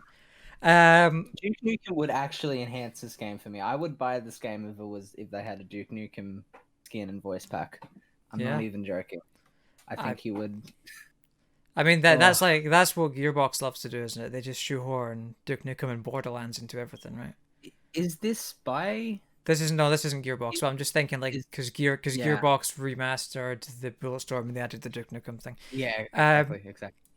Anyway, yeah, and also I want to touch on as well like some of the other abilities for Trickster, the Trickster class. The main one, when you press L1 and R1, it creates a bubble around you that slows down time, so you can kill. Not only can you kill enemies a lot easier, but also it slows down the bullets that are incoming, and you get this really cool effect where the bullets are moving in slow motion, and you can see the bullets moving in slow motion towards you and stuff. But yeah, and also the boss fight. I don't know if all the boss fights are going to be like this, but the one boss fight that's in the demo, the guy's just a bullet sponge. I don't know if you got to the boss fight. No, I basically, after you had that first cutscene with the strange guy in the cape or whatever, is like talks to you telepathically, and then you have another sort of hoodlum or whatever the hell you call him that's like, you're altered, such and such and such. I dropped it after that cutscene. I'm like, I can't. Like, I'm like it's. I understand. It's early morning. I'm hungry. I haven't had breakfast yet. I'm tired. I can't put up with this game anymore, and I just never picked it up again. I was thinking like some of the characters as well are. It's weird. They've got these really unique characters, but they're so badly done. Like they feel like really bad cliches. Like you've got the evil British guy. You've Scientist, You've got the guy, the Tex in a cowboy hat, and yeah. I actually, sorry, now that I remember it, I'm pretty sure I got up to the cutscene where you meet up after the time jump. You meet up with this lady with an eye patch and like sort of long gray hair. It took me like a good 2 minutes to realize, oh wait, you're supposed to be the same, character that put me in cryosleep in the first place, right? Like I didn't even make that connection. Because she looks so different. It's not even and you don't have time before. Like, and it's just like the story and how it's paced and positioned, the writing, it's so disorientating, which one could argue is the point, but at the same time, when like the character himself or herself, whatever, when they know who she is, it's like, oh, I'm like, I feels like I'm not caught up with what the characters themselves know, which isn't like, maybe it's just because I wasn't paying enough attention, but yeah, it wasn't great. One final thing I want to mention also, that there's been a clip going around Twitter, and I also encountered it in my short playtime myself, but for some reason, whenever you like say have to load in, like climb up a trench or cross a like little narrow gap, the game, like you have to hold down the square button, then it fades to black, then it fades back in, then it plays like a short 3 to 5 second clip of your character just doing a wee little animation crossing the barrier, then it fades to black again, then it fades back in, and it's about 10-15 seconds just to jump a gap. And I mean, like the reason they did that, they've said like they've gone on record saying the reason they did that is for co-op, to like get your teammates to catch up with you, but like there had to be a better way to do that. Many better ways. Like you're on the PS5. Like I get, like even games like Destiny on the PS4 and all that. Like they've basically just keep the players that are already ahead. They let them keep going, but then players that are behind, they'll give them like a 5-second warning, like, hey, you're going to be teleported to your allies and such and such. Like you're on the PS5 and Xbox Series X. Like we're dealing with like SSDs and stuff here. Like To be loading fair, it's shouldn't also be an it's cross-gen, so they It have is? to. Oh, it It's is? on PS4 also, yeah. Oh, well, okay. I But guess that I changes there like some even things, so, like there must be a better way to do that. Like you were saying, yeah. Destiny on like PS4 has a much better system for Even that. even Avengers handles it better, where it's like it's got specific like less sort of, I guess you could say, less janky or interrupted, where it's like in Avengers you just get to like the end of a room or whatever, and then it just says, oh, all players have to be assembled to get to the next area in like 10 seconds or whatever. Like it's not the best either, but it's at least a lot less intrusive than whatever the hell they have here. Yeah, definitely. Yeah. So answer this for me, James and Mitch. Who are the Okay. Outriders? What is that title? What is going on here? The Outriders are. I actually don't. Yeah, I aren't can't. they the... No. They're like I think they're believe- supposed. I think they're supposed to be like this set of like elite soldiers or something like that, or like Something. I guess like pathfinders for this new planet Mm, or something like the that. Mass Effect. Kind of like if we go, actually no, I think it's a pretty good comparison. If we compare it to Mass Effect Andromeda, they're basically the Pathfinders. I'd I've say never that's a played pretty apt Andromeda, so that comparison. doesn't mean anything. Well to me. then you're probably set. But like basically they're, as James said, they're like elite warriors who are supposed to, I guess, lead the charge into any possible expeditions into a new planet. The and, like, thing is, they're though, combat ready. it's so such and weird such. because they give you that context quite early on, where it's like you're this elite soldier whose like sole purpose is to, and maybe I'm getting this wrong, but like you're this elite soldier whose sole purpose is to, make a path on this new planet and stuff. And but like that seems like that's your job title. That's like saying you're the IT guy. But then when you get out of cryosleep and it's the time jump, like everyone's like, "Holy shit, you're an Outrider!" As if you're like a god or something like that. But it's just like they didn't build that up as like a big thing beforehand. Yeah, you literally just, especially with the voice acting, you literally just gruff a military protagonist number 416 in this game. Yeah, Like it's like in to use Destiny as an example again, like they do a good job in that game of building up the Guardians as like being these big protectors of stuff. I don't know, I'm not a big Destiny fan, but like they do a good job of building that concept up, so that like when somebody in a cutscene says, "Oh, you're a Guardian," like that means something. But then in this, they're like, "Oh my god, you're," like they're shocked when they say, "Oh, you're an Outrider," and it's like, what? Okay, what the fuck does that mean? I'm just a guy. yeah, like it's, I haven't felt any connection to the world and the characters. Like I'm not gonna say who, but like a certain character dies in when all the shit's going down and everyone's like, "Oh no, he's dead." I'm like, I didn't even remember his name. Like I did all of his dialogue options and everything. I don't remember a single thing about him. Like it's Yeah. If you can't tell, I'm not too big on this game. I mean, it says a lot that the biggest takeaway from this demo is probably that bit in the cutscene where your character like makes a weird face and goes, "Oh!" Yeah. I was laughing earlier, by the way, because I was like Seb. I was watching Mitch's clip and just like it really does sound like what the fool. Yeah. Yeah. But yeah, Seb, we've been playing this PS Plus game, this puzzle game from Annapurna Interactive, and I forget the developer's name, but the game is Maquette. What do you think of this puzzle game? I think hold on, let me get to the notes. I think the soundtrack's amazing.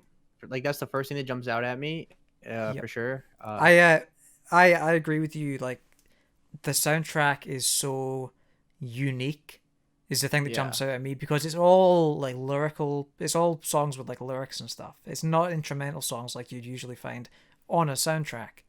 And they're all like, they're in different genres as well. Yeah. And they're all used in really good ways, like that really fit the current tone of the game. Yeah. And like Although- it's I Yeah. thought that the first song that plays as the game's opening, it made it kind of feel like a sitcom opening. Yeah, that's my favorite song of the game though. Like that, Yeah. the San Francisco one hooked I me. really hope they right away. release it as a soundtrack because it's all Yeah. original music, isn't it?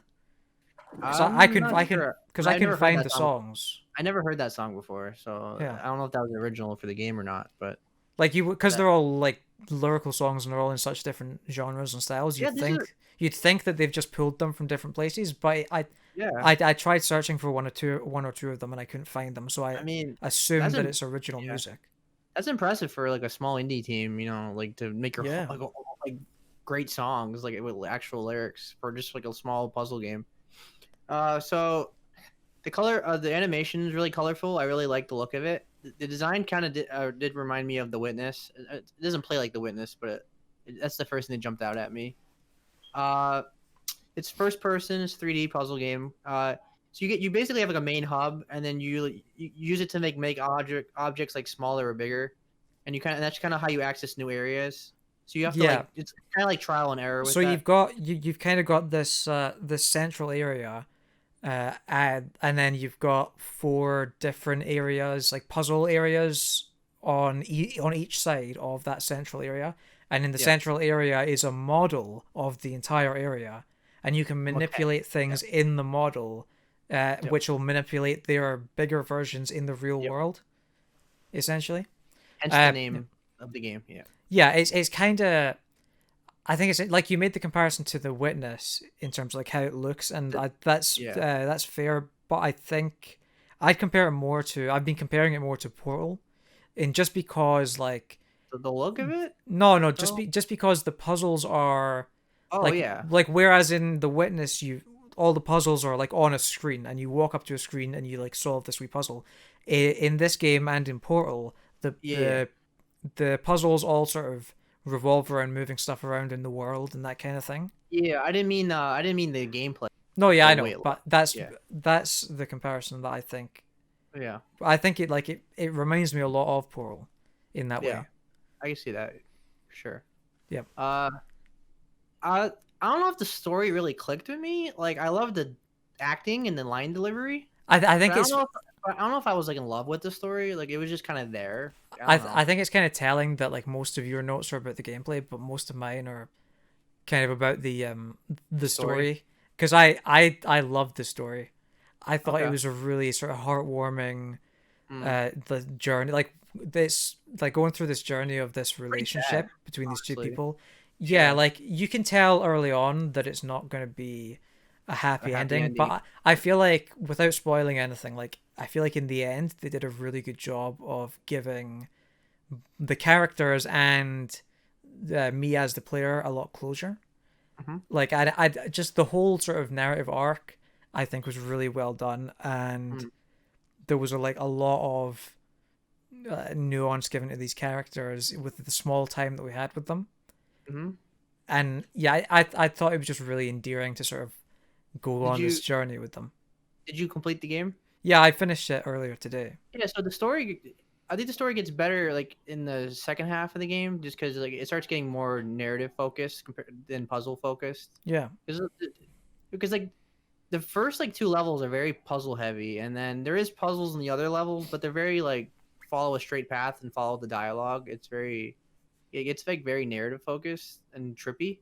It gets very Doctor Strange with all the craziness that happens. I don't want to spoil what happens, but yeah.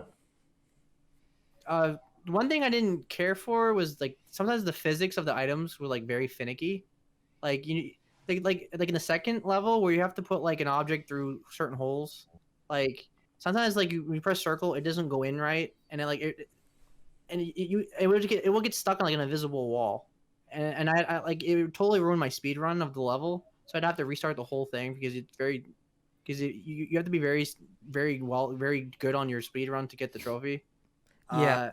And I kept getting confused with circle and square for some reason, like because squares picks it up, but circle is one that actually uses it, and I just kept mixing. I found it quite difficult to wrap my head around that as well.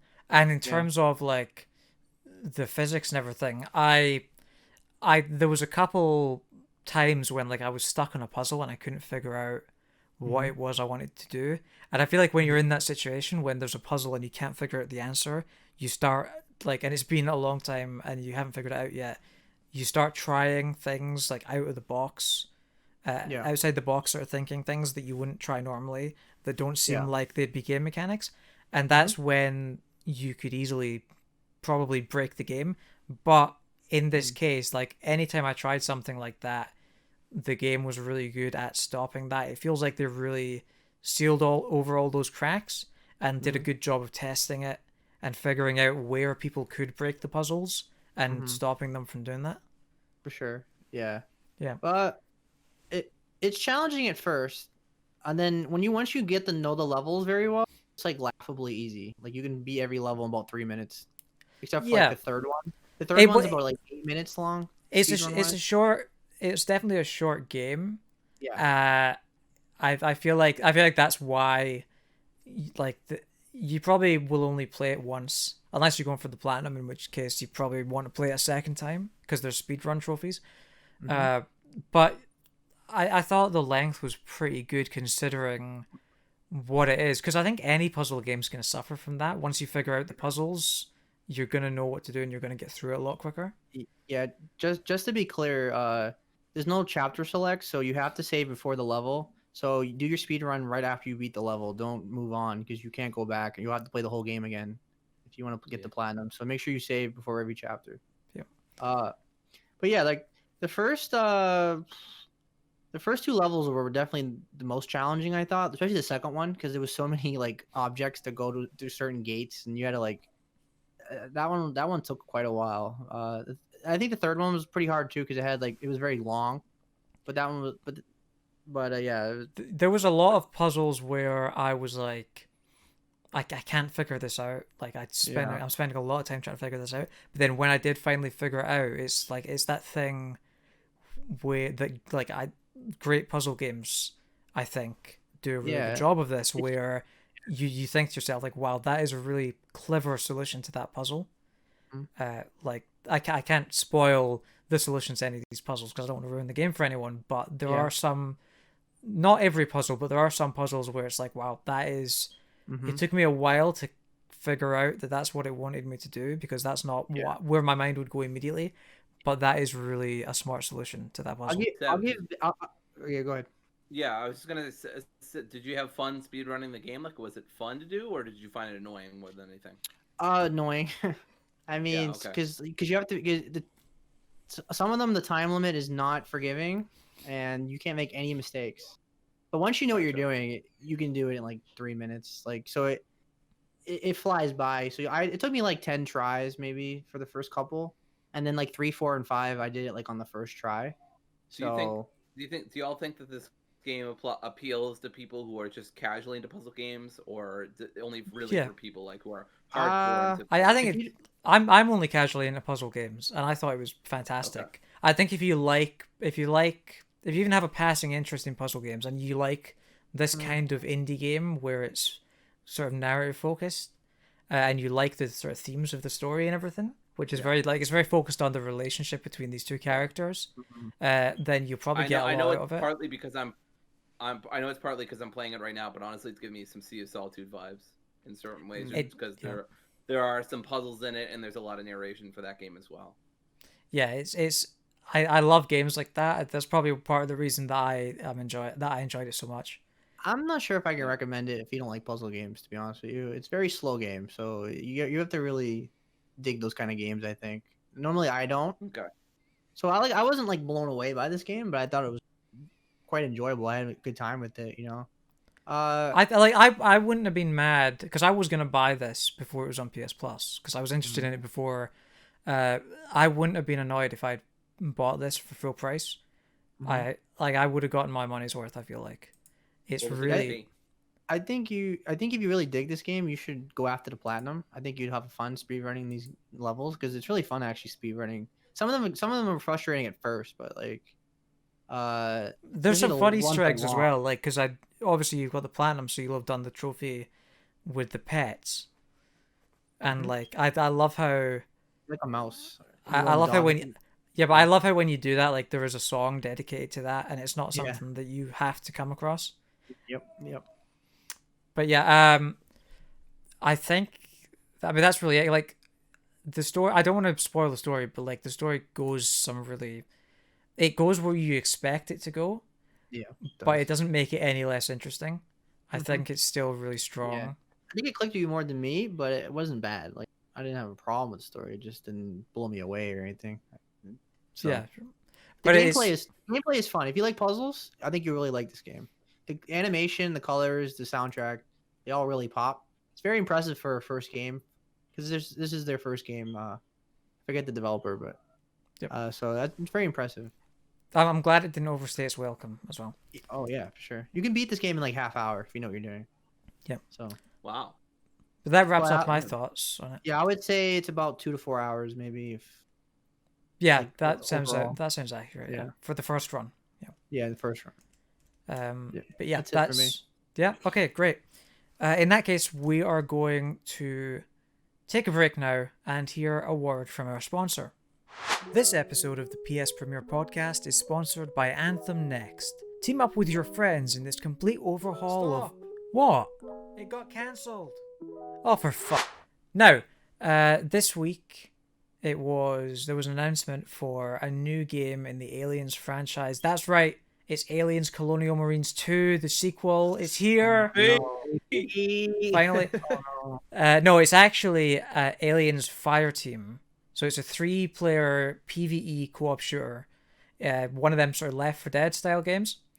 It's a third-person shooter. So it's and it's in the Aliens franchise. It did give me a lot of Aliens Colonial Marines vibes.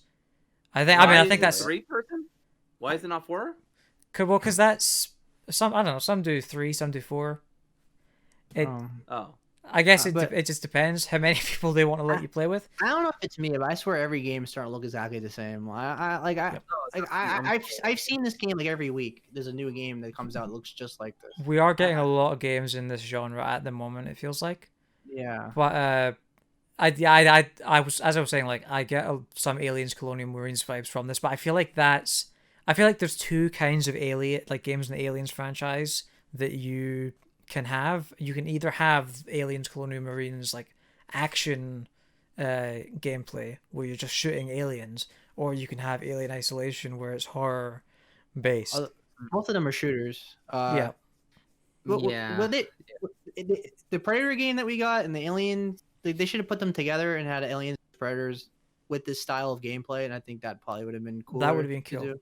Yeah, but and maybe this game will be a little original because it'll have like maybe the face huggers and the aliens jumping at you and stuff. Maybe they can do some cool things with that. But I heard that there's apparently like 11 different enemy types, including face huggers. And all that, yeah, so I saw the dog in Xenomorphs. So yeah, like I'm assuming they'll have some original variants of their own. But I mean, I'm just looking it up now, and apparently it is definitely going for the Left 4 Dead route, as apparently it has 4 different campaigns and obtainable challenge cards that can add modifiers to your playthrough and such and such. So I don't know how I feel, because like, I mean, I recently bought World War Z, and the different campaign, very level based sort of structure just doesn't work for me personally. And I mean, I guess if you're into that and you're an Aliens fan, you'll probably have a blast with this, but I think personally that's not really for me at all.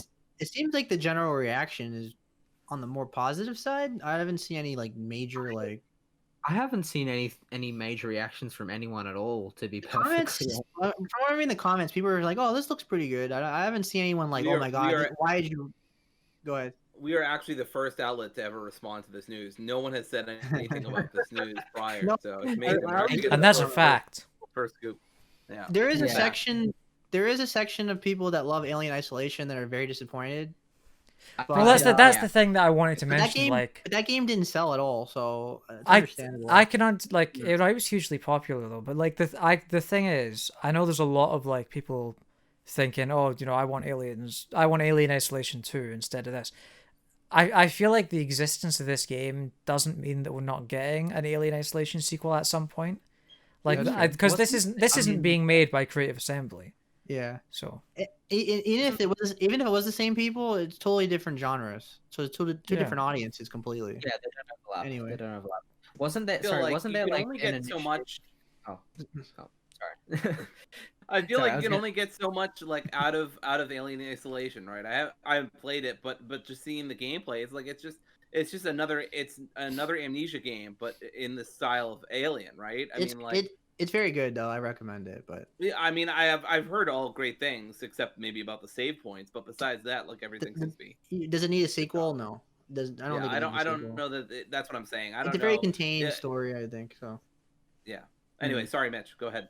No, sorry. I was actually just gonna say a similar thing, but like, wasn't there like at least a few years back? I remember there being like some big press release about how we're developing a bunch of different Alien games that are coming into the Alien universe and continuity or whatever. So, I mean, because wasn't there like an iPad game or something a few years back? Alien Blackout, I think it was called, and that was basically just like an elaborate Five Nights at Freddy's clone or something. Like, I think there's definitely it's an Alien Blackout from 2019. Yeah. What I'm assuming is that it's basically just gonna be like, because Alien Isolation 2 could still very well come out, but as Dory mentioned, it doesn't necessarily mean that we should have an Alien Isolation 2 or a sequel. Yeah, like I said, it didn't sell very well, so chances of a sequel probably not high, but maybe there's enough audience. I know people that really love it. There's people that played it really love it, but it bombed. So yeah, it's weird though, because at the same time, like, you had the big Fox going on about how where they're making multiple different Alien games or something like that. So I have no idea. Like, I'm assuming that Alien Isolation either sold just well enough, or the public reaction being majorly positive towards that game, whatever it did, made Fox Studios, or now Disney, I guess, sort of go, okay, now we want more games in that series. it's just action sells, so they probably see the dollar signs with the action. You know what I mean? Because which is a shame, because like I haven't actually seen Aliens yet, and I know it's like really beloved. Yeah. Excuse me? No, not yet. I'm gonna correct that with Disney Plus, where they've brought those movies on. You really should. Aliens is very good. Have you seen Alien at least? No, I haven't. As I said, I'm planning on correcting it, but I know I've just committed a cardinal sin right here, but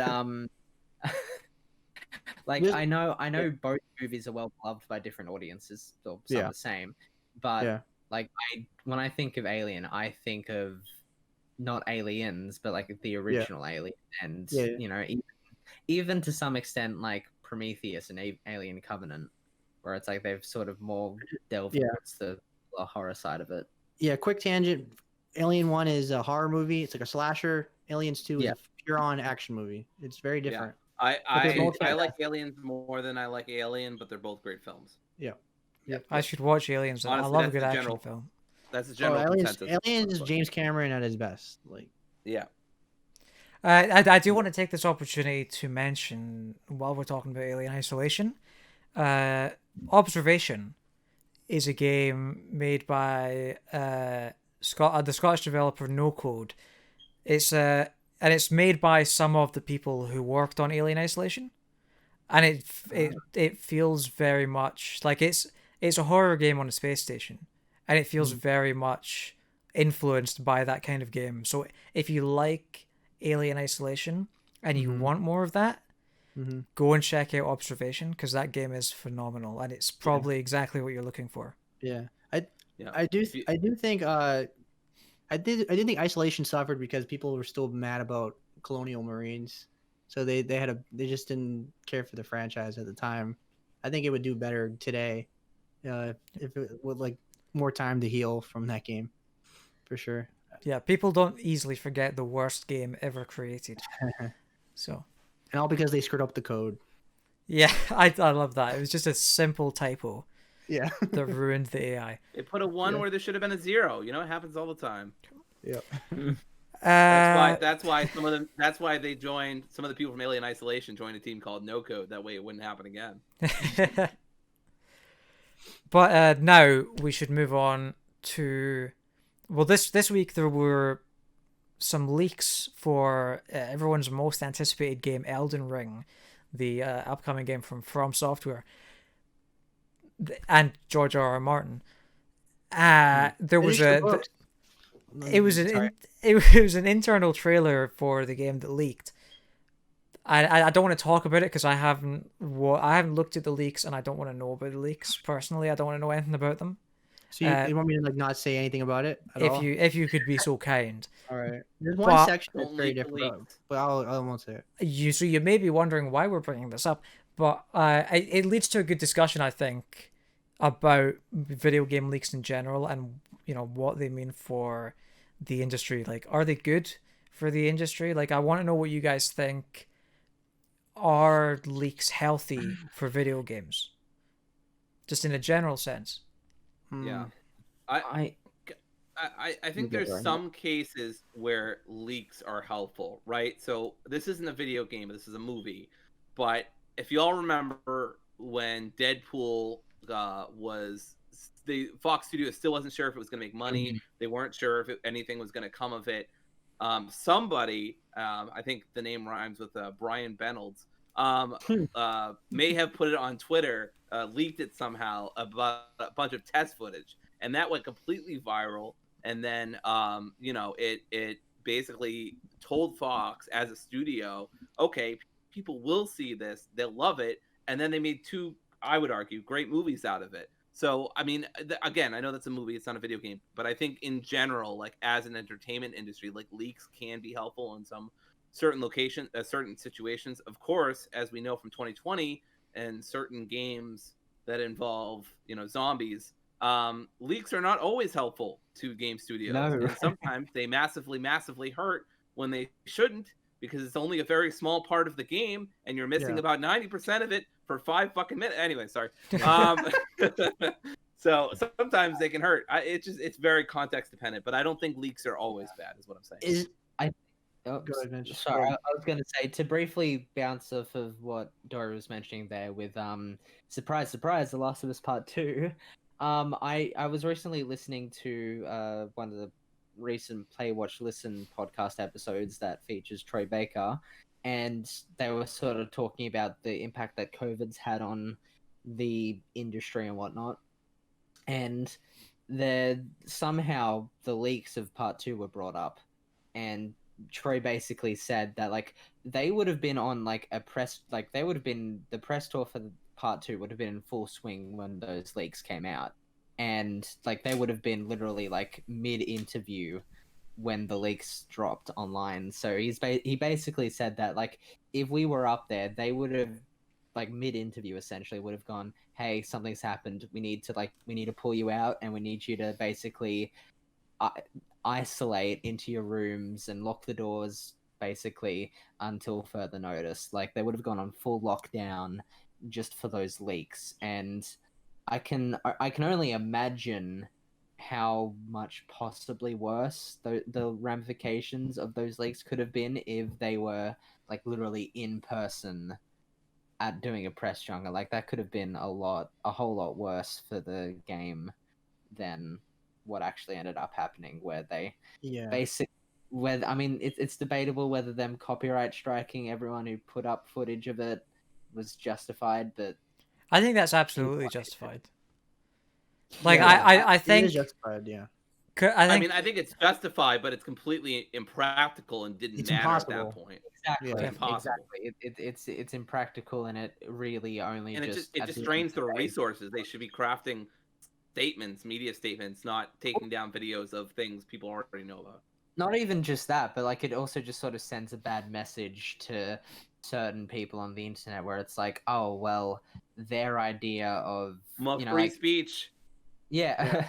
But well, even ignoring that crowd, just like the idea of like video game studios just don't allow any discussion in general is yeah. But most people like Last of Us Part 2, but it did tarnish the game for a lot of people because they made a lot of assumptions without any context. You know what I mean?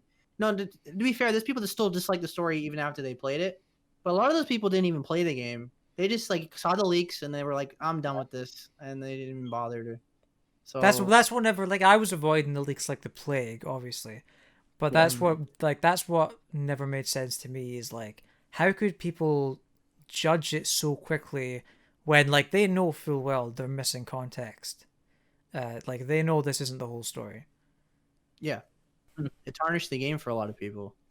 But so is there a situation where leaks are good though? Like I do think that there are situations. So okay, so Elden Ring has become a joke at this point, right? There are a lot of people who don't even think this game exists. I would argue in this specific case that leaks are actually kind of a good thing because it shows people it's a real game. There's actually things going on in this game. At the same time, I think, this supposedly, from what we've heard alongside these leaks, is that there's going to be a trailer dropped publicly soon anyway. And also, like, I feel like this diminishes hype. Like, I like getting excited for games, and, like, that's a whole other conversation whether, like, we should let ourselves be manipulated by marketing and stuff like that. But I personally like getting excited for games before release and being like surprised at press conferences and that kind of thing by this trailer and everything like that. I feel like stuff leaking before that happens always saps the fun out of those moments. it does.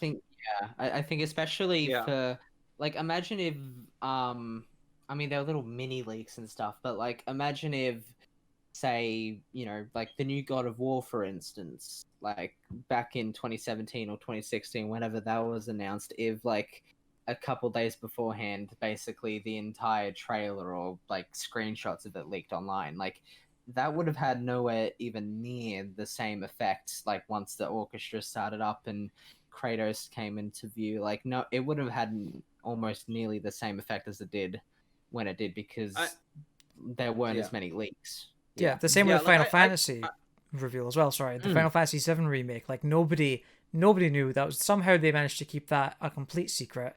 And then like you see that trailer opens and you realize like that's Midgar. And then like one of my favorite videos on YouTube is it wasn't Easy Allies at the time. It was GT or something. Right. And like game trailers, yeah. And that's one of my favorite videos ever because like.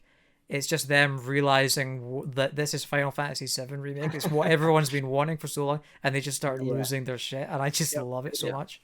They did the exact same thing for 7 reveal as well. Like that's another game which surprisingly didn't have its existence leaked. They did the exact same thing for the Resident Evil 7 reveal back in 2016. I will say there's definitely leaks are not, even when they can do positive in some respect, they can do negatives in others, right? Like I think it's a good thing that people now know that Elden Ring at least has had some official work done on it. So now that people can't stop memeing about it, saying like, oh, it's just like, it's just a fairy tale at this point. Like you're just deluding yourself or whatever. But I definitely agree. Especially if you see the leaks or at least see discussion of it, it can take away from some of that excitement. So it's even in that sense, it's definitely a double-edged sword, I would say. Yeah, there is a case in this trailer, but I won't say what it is. That's very different for a Souls game. It's something very different, unique. That seeing the leak actually maybe builds like hype or excitement. Oh, like whoa, how could this play? Like how can this be? Like how is this gonna look like in the game? So, did you any of you guys see the leak? We don't have to say what it is, but any of you know? I've never cared about Elden Ring, so I didn't see it. Okay. Neither. I think I saw like a couple stills or like a couple people talking about it, but yeah, if you want to know, I'll put it in the Discord and I'll put a spoiler tag. But it's very different. I can see why some people be like, oh, I have Souls game before. Maybe that will be cool. So maybe in that sense, it helps build some little excitement. Yeah, but I mean, I think it just helps for the people who are constantly, saying, well, this game is just never happening. It's ha ha ha. It's like the Song of Fire and Ice books, right? This game is never coming out. Yeah. Although so I think in that sense it's helpful, but in other senses, obviously now you know, we have more confirmation of it now. There's not going to be a huge trailer drop, which I Yeah. agree can be really exciting. I don't think leaks are always bad, but Yeah. they're never just good, probably, unless it's a Yeah. planned leak by the developers. What Yeah. I would kind of like to know from you guys, though, is do leaks ever influence your purchasing decisions? Because, like, see, for me, with The Last of Us Part 2 specifically, the leaks for that were definitely a factor in the fact that I pre-ordered that game twice because I was afraid that the first pre-order I had placed wouldn't arrive in time. So I pre-ordered it from a different place instead as a backup, just in case. And I wanted to play that game as soon as possible because I knew the leaks were out there, and I wanted to minimize the amount of time that it would take me to finish the game and potentially get spoiled. I'm of the sort of, I tend to be in the mindscape or whatever you call it, in that I like, especially with pre-orders as well, like I'd only pre-order a game if I know I'm gonna buy it regardless of what the public or critical outlook on it is. Like games like The Last of Us Part 2 especially, I knew from the outset I was gonna pre-order it because I was like, I want to experience it for myself, and even if I do end up disliking it, I'll know that I at least made my own decision and sort of had my own outlook on it rather than just being influenced by the internet.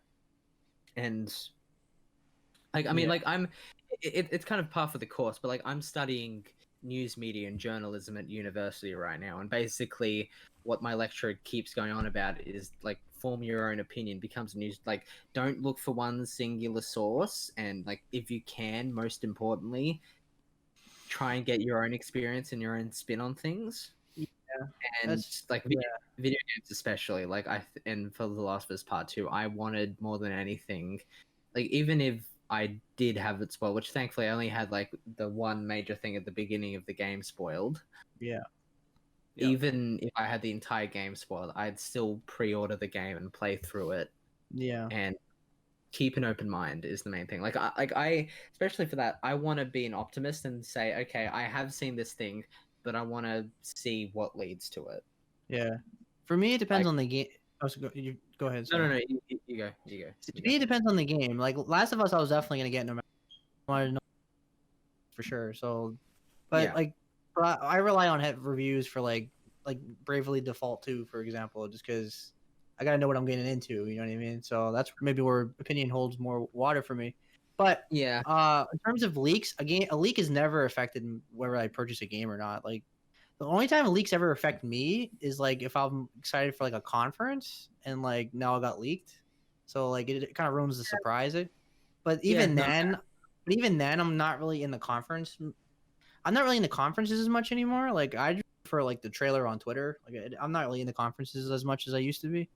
But but at the same time, like some leaks are just like obvious. Like, oh, they're making a new Assassin's Creed game. Like, okay, like I know people get really mad at like Jason Schreier, like when he like does his job and leaks sources. But, yeah, that guy's a fucking dick leaking games before conferences. No, thank you. That's actually I kind of 50-50. I don't like job, it, though. but I know it's his job, but I also don't like when I'm with you. Like I don't like when things are leaked before conferences, but yeah, Mitch. Sorry, I was gonna say, like, to briefly tangent here, what we can talk about it after you finish here, Seb, but it's like, how much weight do we put on leakers themselves, like Jason Schreier, and like, do we think they're actually justified in? Because like in Jason Schreier's case, like just one single article can unravel years and years of work by a developer or a publishing team into like preparing this surprise for audiences and stuff, and then all it takes is just like one article. That's fair. I do want to interject and just mention, like, I know with Schreier particularly, he has like he puts a lot of thought, and I like the guy less and less these days just because of other things that are not specifically related to his work, but I know he has, to his credit, a sort of code in terms of deciding whether to leak stuff or not. Like I think I've he heard puts a about lot it, of yeah, I he don't puts a know. lot of thought into whether it's beneficial for people to know this. Like he's not going to leak a trailer for Spider-Man 2 a day before it comes out. Like he's not going to put out. I mean, it's up for debate whether he. I don't know, but like I don't think he would do. I don't think he'd do something like that because I it's mean, not beneficial to anyone. Like, if it's Yeah. if I think the case is if it's a game where the publisher and the developer are deliberately holding back information on a game for no good reason, and he sees fit that people should probably know that this exists and is coming. Like, say, like Fallout 4 as an example, like he leaked that Fallout 4 was I was was about to say coming that. Yeah. because, but like that was a decision made, I think, because people were starved for information about that game and they just wouldn't give it. Even then though, like it's debate, like, because I'd rather, if I was starved, I'd rather have, you know, like a proper home cooked prepared meal that's all luxury and like Yeah. has a lot of love and care put into it than just some sort of $5 McDonald's meal or something. I that's, like, 100% made- agree with you. Yeah. But at I least with- also want to say, Go ahead, Dory. like, I want to go back to James's question for a second. Like, I've never personally had a leak impact my choices. Like, again, going back to Last of Us Part 2, I was gonna buy that no matter what. Like, I've heard that there are some leaks for Resident Evil 8. I haven't looked at any of them. I don't know anything about it. But like, even if it was like Chris turns into a werewolf and then he just goes on a rampage and kills everybody in town, I'd be like, cool, sign me up. I was already gonna buy it. Now I'm still gonna buy it. Like, there's just some games that I wouldn't care about. Like, and some leaks just don't hurt at all. Like, we've been talking about leaks that are like, you know, oh, blah blah blah's coming out. I'm like, cool, I was gonna buy it. Like, if a leak went out tomorrow and Yeah. Jason Schreier said Kingdom Hearts 4 announced for 2022, I'd be like hyped as fuck, and I would not Yeah. lose any hype for anything personally. Yeah. But I understand everybody's hype level works like differently. And also, it affects only a small audience of gamers because most people that play video games are not on Twitter or Reddit, finding like getting the actual leaks. You know what I mean? They just see E3s on YouTube and they click on the video. So it doesn't really affect a lot of people, I think, too. Like the people that like us that are really ingrained in the video game news, like Yeah. it affects us. But like for most people, I don't think it really has any I impact. think also there's one case I can think of where a leaks would have been good is with, and this is controversial, but I think more leaks from Cyberpunk would have been good. Like I think specifically because Good point. specifically because they were holding information from the consumer that was important to what the game's run was going to look like on certain consoles. Like that. Yeah. That's the only Yes. reason. Like It's a good they're point. literally withholding. Yes. stuff. If we knew it ran like shit on the consoles, people would have called them out, and they would have probably had to backtrack totally and delay it. I again. think in the situations like that, leaks are not only justified; they might even be a moral imperative. Yeah, and people would would. that- Sorry, go ahead, man. Sorry, I was gonna say, would that be less of a leak though, and more of an expose? Because, like, I mean, this is how I view it, at least. Leaks are more so like informational based, like what is XYZ about, rather than like in this case, like it could be seen as an expose in terms of, because someone could easily take the angle of, oh well, XYZ is happening in this game. This is what it's like. But it's like you can spin it on the developers and basically say, hey, don't buy this game, at least not now, because the developers are straight up lying to you. You could definitely do an expose format instead of a leak format, but I was just thinking like if they leaked gameplay from test PS4s or something like that. That's what I was thinking of. Proof. No, okay, I get that. Like stuff from the studio that shows that it doesn't run well on PS4 or whatever. Also, I mean, there were leaks of Cyberpunk before it came out, but that was just because Xbox or Best Buy or whoever broke the street date for releasing the collector's editions or something. Yeah. So, which all the footage from that company is like next gen or PC on a high hardware. No, like Xbox One type of, like Xbox One okay. stuff before the actual, I think even before the reviews came out on strictly PC. But I think that could be that could have been another like sort of leak / expose worthy thing, is the fact that knowing ahead of time, like being fully transparent, like, hey, CD Projekt Red or whoever aren't allowing us to either view or at least show you what it runs like on last gen or current gen. Yeah. So I know. Overall, like leaks don't really affect us, like the customers, like the gamers, as much, unless it's like really bad spoilers. But even then, that's people like spoiling it like in the comments and shit like, on purpose. But like overall, it's really bad for the developers because we just feel bad that like they had this cool like game in the works and they were dying to like show it in a cool way, and now like some asshole on Twitter just like spoiled all their hard work just like in a tweet for like 1,000 likes. Yeah. You know what I mean? Like it's a real shame sometimes. It sucks when you put the developers into your thoughts basically. Yeah. Like I mean I get like, you know, as we mentioned, like even I don't really like Bethesda all that much, but even like for Fallout 4, I would have rather have them announced it by themselves, have this big reveal at E3, have everyone be excited or even more excited than they already were, because they got to get ahead of their own story essentially, and have it revealed the way they wanted to. Like going back to Jason Schreier's like sort of code of ethics, I still don't think I kind of think it's a bit of bullshit, because like unless, as Dory mentioned, it's actually crucial to like a customer's purchasing decision, like as to whether the game's actually quality or not, like ignoring story and all that. It's like, you know, unless it's that, then I don't think there's really much justification for leaking something. Well, on the one hand, like I agree with you in that, like, it is kind of bullshit. Like, who's he to make that call, whether something should be leaked or not? But I do at least respect the fact that he doesn't just like get a piece of information and then just leak it by default. I guess, yeah.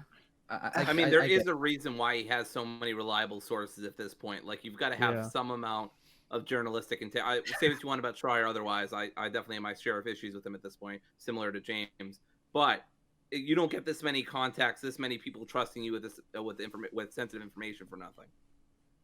That's, you have to. I think if you want to be a good journalist, you have to ride that line. Like, you have to keep some secrets.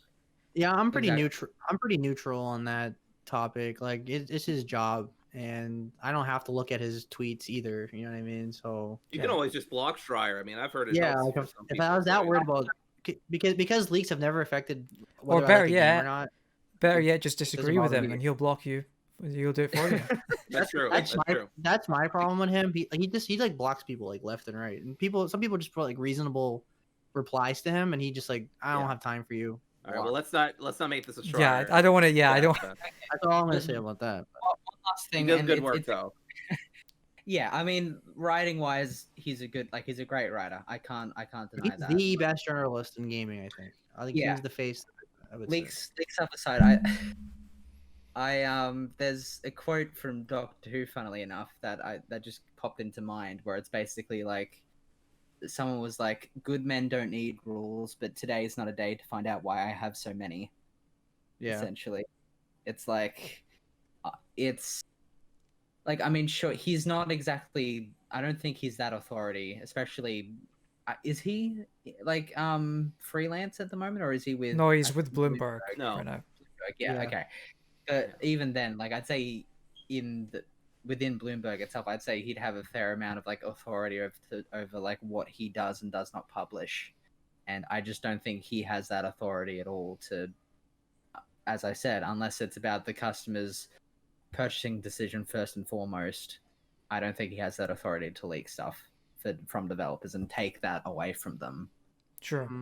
That's fair. That's fair. And on that note, I want to move on. So just to wrap us up for this week, I want to bring us all around for a round of back of the box trivia. Now, if you're not familiar with how this works, it's a simple concept. It's a lot of fun though. It's essentially, I've got a stack of game boxes here, and I'm going to read out the descriptions from the back of these game boxes. And based on the information that I read, you guys have to guess what the game is. If one of these aren't action based or knack 2, I'm going to be very upset. I'm gonna start. I'll start you guys off with an easy one. Sorry, Seb, were you? Are we working as a team or is it we're Just competing with each first other? to guess what it is. I need to know. You can't just say the series. I need to know what game it is. Okay. Ooh. So I'll start off with one that I guess is probably pretty easy. A legendary soldier, a final mission, the ultimate sacrifice. Resistance, Fall of Man. No. Shrek 2? Resistance 3. No. I'll keep going. Epic stealth action. Travel the globe and infiltrate dangerous new battlefields as blank in the final chapter of this legendary hero's life. Team Metal up Gear with Solid. Uncharted 4. That sounds like Metal Gear Solid 4. it's Metal Gear Solid 4. Oh, I was thinking Uncharted 4. Damn. I said 5. Damn. Oh. Yeah, because he retired. Oh, I don't know if it's a spoiler, but Right, the next one. Rock's kind of spoiled the game. Sorry. Right. 17 of the world's deadliest fighters, explosive martial arts moves, and savage special attacks, all brought to life by multi-fighters? all brought to life by super smooth animation running at a TV scorching 50 frames per second. Please don't tell me that's actually on the back of the box. That's actually on the back of the box, yeah. Oh, Jesus. It's Uh, not Tekken. Jump Heroes. It is Tekken, actually. Oh, it is. Oh, It is. It's Oh, Tekken. It's I think Tekken I'm- 1. I guess I'm 2 for 2 then. It's the very first Tekken. Oh, God damn it, Seb. Yeah, Seb's putting you all to shame. my hands are my hands are up here, so I'm not looking it up. I get the Alright. series, I just get the wrong number. That's my issue so far. My first instinct was like Dragon Ball Fighters because like the 50 frames or whatever. Like, That's that's what I something said. they brag about, but yeah, Tekken. It's My a first guess PS. was It's a gonna be PS1 game, to be fair. So like that makes more sense that they're bragging about that. Yeah. There. Right. The next one. Justice is blind. After getting a murderer acquitted, fallen attorney blank begins his personal quest for redemption. Judgment. Yeah, it's Judgment? Judgment. Correct. Yeah. Oh, Dory had that first. Yep. 2-1. Hell yeah, I did. That's a good one. I said Ace Attorney. I was hoping you'd Objection! trip up on that. Objection. I don't let it finish. It's actually The Witness. All right, the next This one. is 3. No. Welcome home. Blank, the award-winning creators of Blank and Blank, welcome you to their most ambitious game ever, and the next generation of open-world gaming. As the sole survivor of Blank, you enter Fallout 4. Well done. Hey. Wow, very timely. We just talked about Fallout 4 earlier. I was going to say Fallout, but I didn't know which one yet. I was waiting for the last next sentence. I have so little knowledge of Fallout, so I would never have gotten that. All right. In the shadow of the wall, nothing is clear. Shout out the Tomb Raider. No. As Shadow Marshal Blank, you know firsthand that keeping the peace on both sides of the vast... Yeah, Killzone Shadowfall. You're getting these much quicker than I was hoping you would. I heard Shadow Marshal. I'm like, I've heard of that before. I just don't know where. And then like, oh, To be yeah. fair, those last ones were easier than this next one, I think. Okay, well I probably won't get it then. Humanity must survive. Every man is needed. They say that history is written by the victors. Now that the fury of the Blank has been unleashed across the globe, our history will never be the same again. In the face of... Fall of Man. No. Wolfenstein: The New Order. I No. wanna say. No. Okay. Well. In the stop. face of mankind's darkest nightmare, are you ready to stand up and be counted? Deus Ex Machina. No. Mankind Divided. Okay. Ooh. Take on the fearsome Blank in a gripping single-player campaign. That's The it. Last of Us. No. No. It doesn't even sound like The Last of Us. I don't know. Join Look, at forces. least I'm trying. Okay. Yeah. No. That's fair. That's fair. Jump on turtles. The Last of Us. Join forces with friends in a groundbreaking new co-op mode. Gears of Castle War? Crashers. This is my weakest genre, so No. wouldn't get. I'm not gonna get this one. Jump into action with massive online multiplayer battles. Mario Odyssey. Nope. Destiny 2. Nope. Ooh. Is this like a Call of Duty Fuck game? that. But Nope. I don't know. I never read a box for Call of Duty game. Wage epic online warfare with up to 60 players. Battlefield 4. No. No. Oh wait, no. Battlefield 1. No. Oh fuck. Do we get a hint, or we get like one hint? I'll keep We either reading. get a hint or you just tell us. This might make it more obvious. Create a squad of up to 8 players via co-op mode. No. It Nothing? sounds vaguely familiar. No. They Really? should get this one. This is his genre more than us. Me and Dory don't. Well, yeah. lot. It sounds 8-player squad sounds vaguely familiar. I just don't know what though. I'll give you 5 seconds to think of it. Yeah, you're probably 5. gonna have to tell us. 4, Looney Tunes Racing. 3, Battlefield Duck 5. Tail. 2, DuckTales. Oh, 1. Modern Warfare remaster, not the remastered. What's 21. what- It's Resistance 2. Oh, so we. Come on! Oh man, I should have just said Resistance 2. No one remembers I'm an Resistance idiot. 2. I was gonna say. I was gonna say Shrek too. Fuck. Knack I 2. should have said So Resistance so for now on, if we don't know the answer, it's either Resistance or Shrek. 2. That's right. Yep. Okay. Or Forza or things Or he likes. Scooby-Doo Night of Frights or whatever. Goosebumps. All right, let's see how you guys do with this one. Play as man. Play as blank. Embark on an epic adventure created in collaboration with Academy Award-winning director Blank and based on the Universal Pictures film. Survive as blank in a world crawling with predators and live the legend as blank. The Wolfman? Universal. Like play as man, play as wolf. I don't know. Universal. Use weapons, traps, and your team wisely to survive in first person as blank. So pictures. Wow. E.T. got really dark, huh? Yeah. Break I don't jaws, know. slam enemies, and Jaws. throw... Huh? Jaws. No.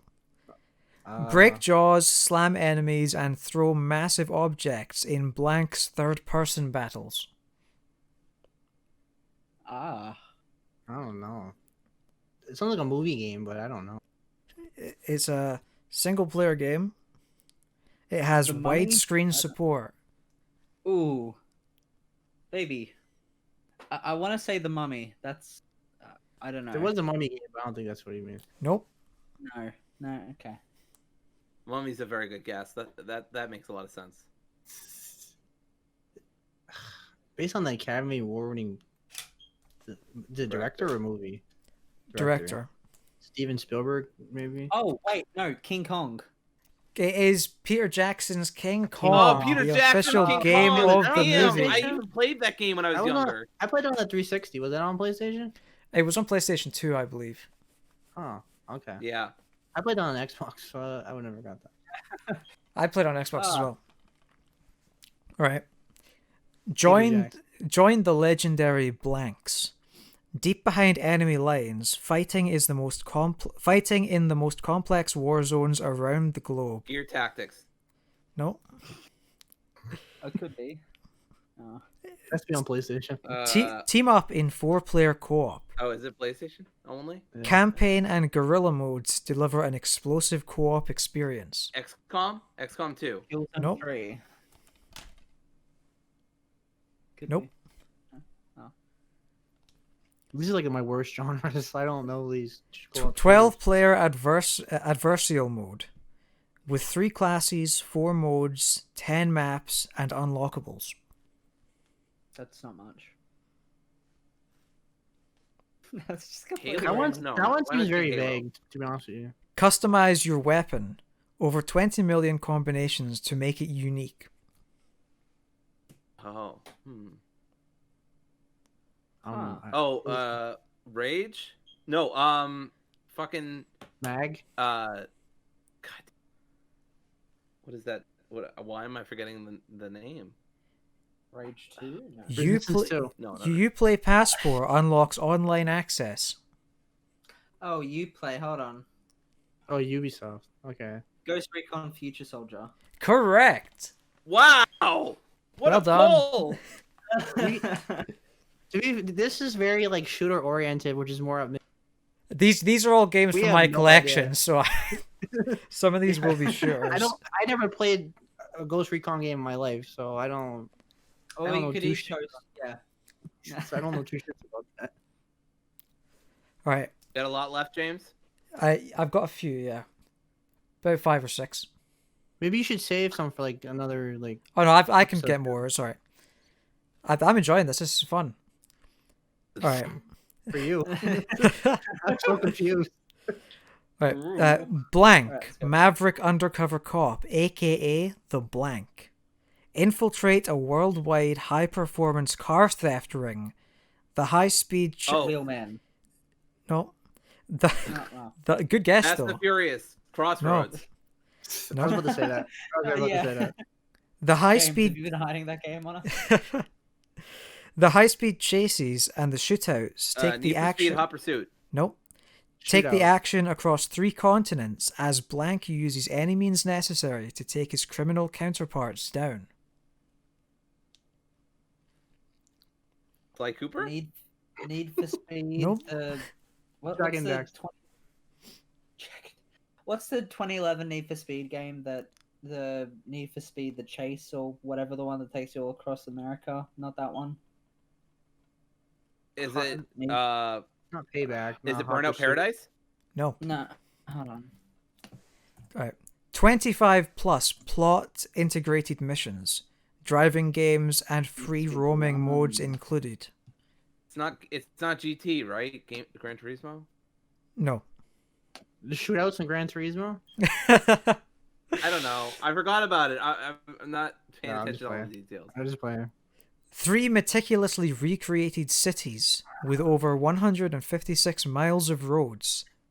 It's gotta Miami, be a Need for Speed game. Miami, Nice, Nah, and I don't think so. Istanbul. Nothing? Miami, Johnny- Nice, and Istanbul.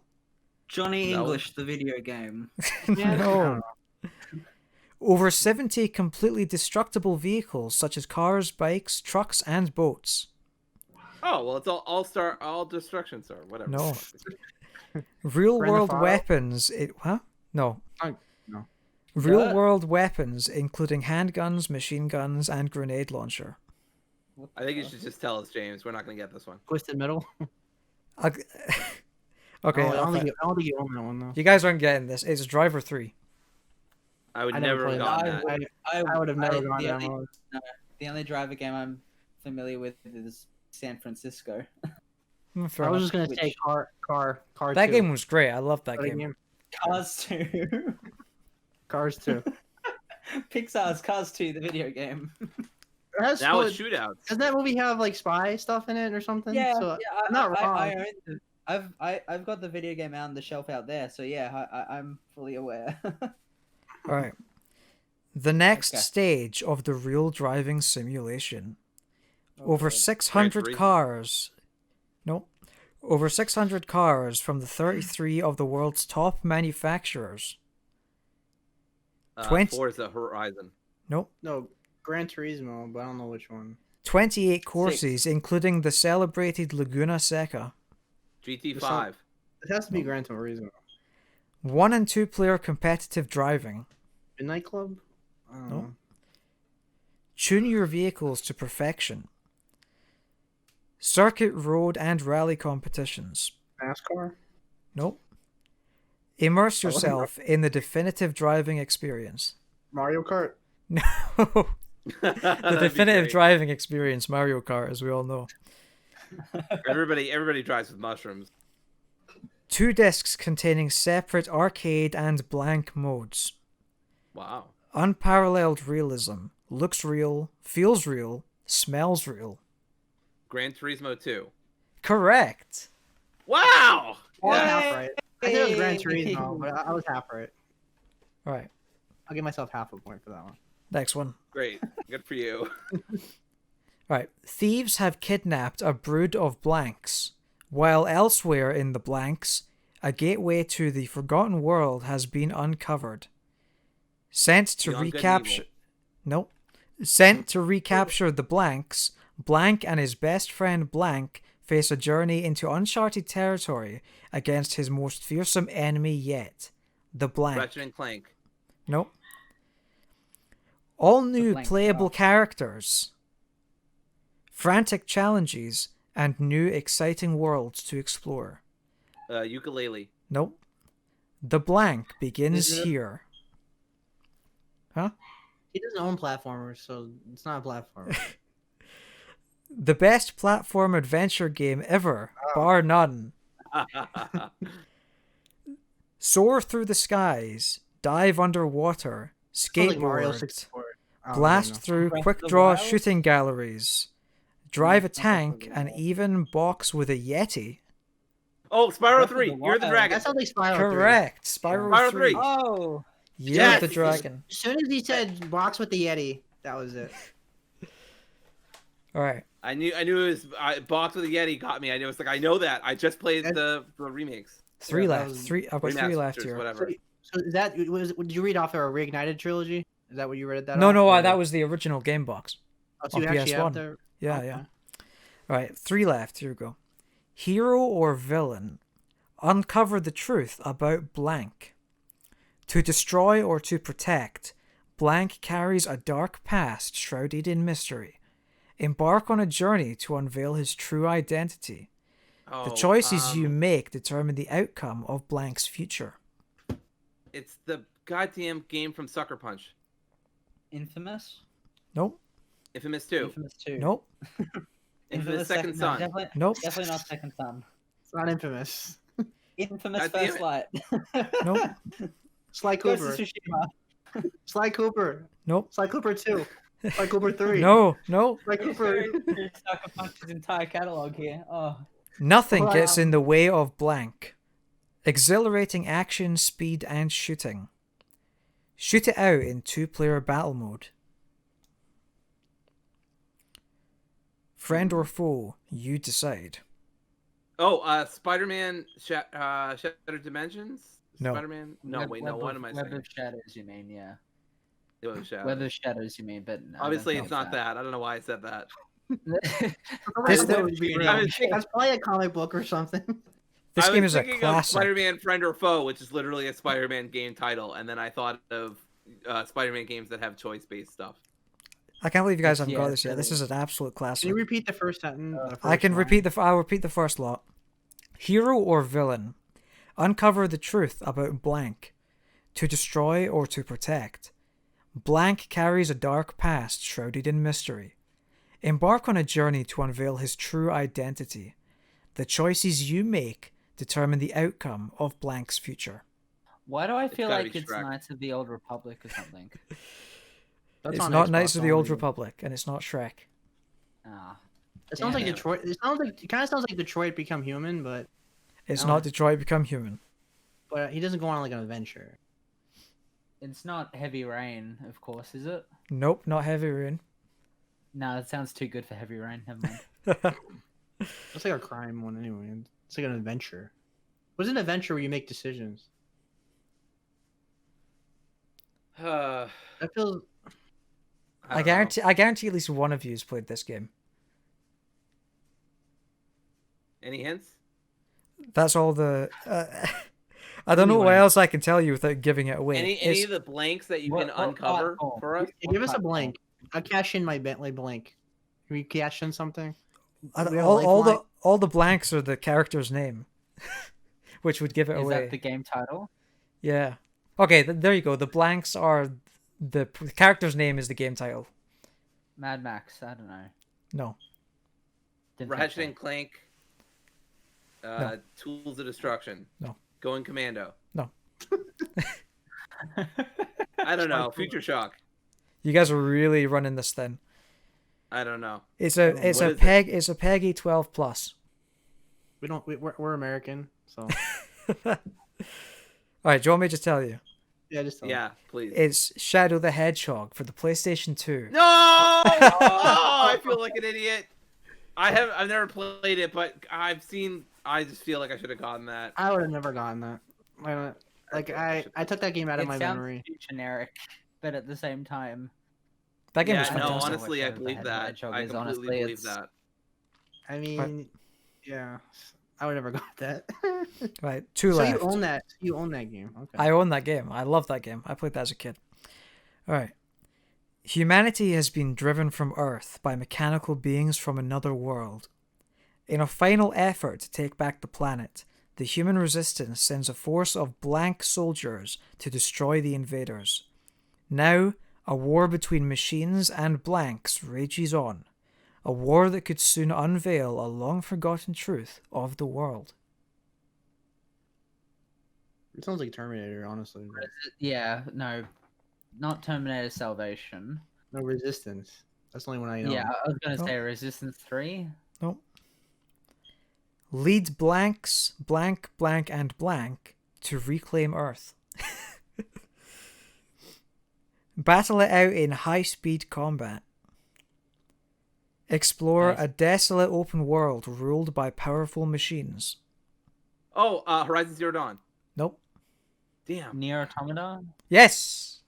Really? Nier Automata. Ah, yeah, that makes sense. Damn, I should have gotten that. No, I wouldn't have I gotten that. I love that game. I have the platinum, but I wouldn't have gotten the box. For sure. The That final makes game. sense though. That makes sense though. Alright. Blank for those who enjoy all the action of bass fishing. Action based. Correct. Action bass. Wait. Actually, you Sure. got Yeah. Yeah, actually, Oh, yeah. damn. Action I bass. just Well set done, this Dory. game up. Holy crap. Thank you. It I've was- been that prepping wasn't- for that what feels like my whole life. So. That wasn't easy or anything. Does anyone that- keeping count? Who won? I have no think we idea. all tied? I think Mitch won that one. I think he Maybe got the Mitch most. won. I neither want to confirm nor deny because I haven't been counting either. I haven't been counting No, either. I think Mitch don't- got like 4 or 5 of them. I only got like Yeah. 2 or 3, and Dory I got. think like, I only 2, got 3 4. or 4. Yeah. So Yeah, I think I got 4. I So think Mitch this would be probably fun. won. This would be fun to do, like if all of us like just pick like every week, like or any other, however you do it. I've pick our- got plenty. I got plenty. If y'all want, Yeah. I'm happy to do mine too. Yeah, we should definitely do that more often. That's a lot of fun. We'll do more games in the future. But with that brings us to the end of our show. So I just want to reiterate some of the stuff that I said earlier. You can follow us on Twitter for more information about the relaunch and everything that that's going to be changing and that kind of thing. That's at PSPremiere on Twitter. That's with an E at the end, one word. Yeah, and also subscribe to our YouTube channel. Like the video on YouTube if you're watching on YouTube. Give us a rating on Apple Podcasts. Subscribe to the podcast feed. So, yeah, once again, thanks for joining us. And we'll see you next week. Bye-bye. Bye. Don't Bye-bye. play Shadow of the Tomb Raider.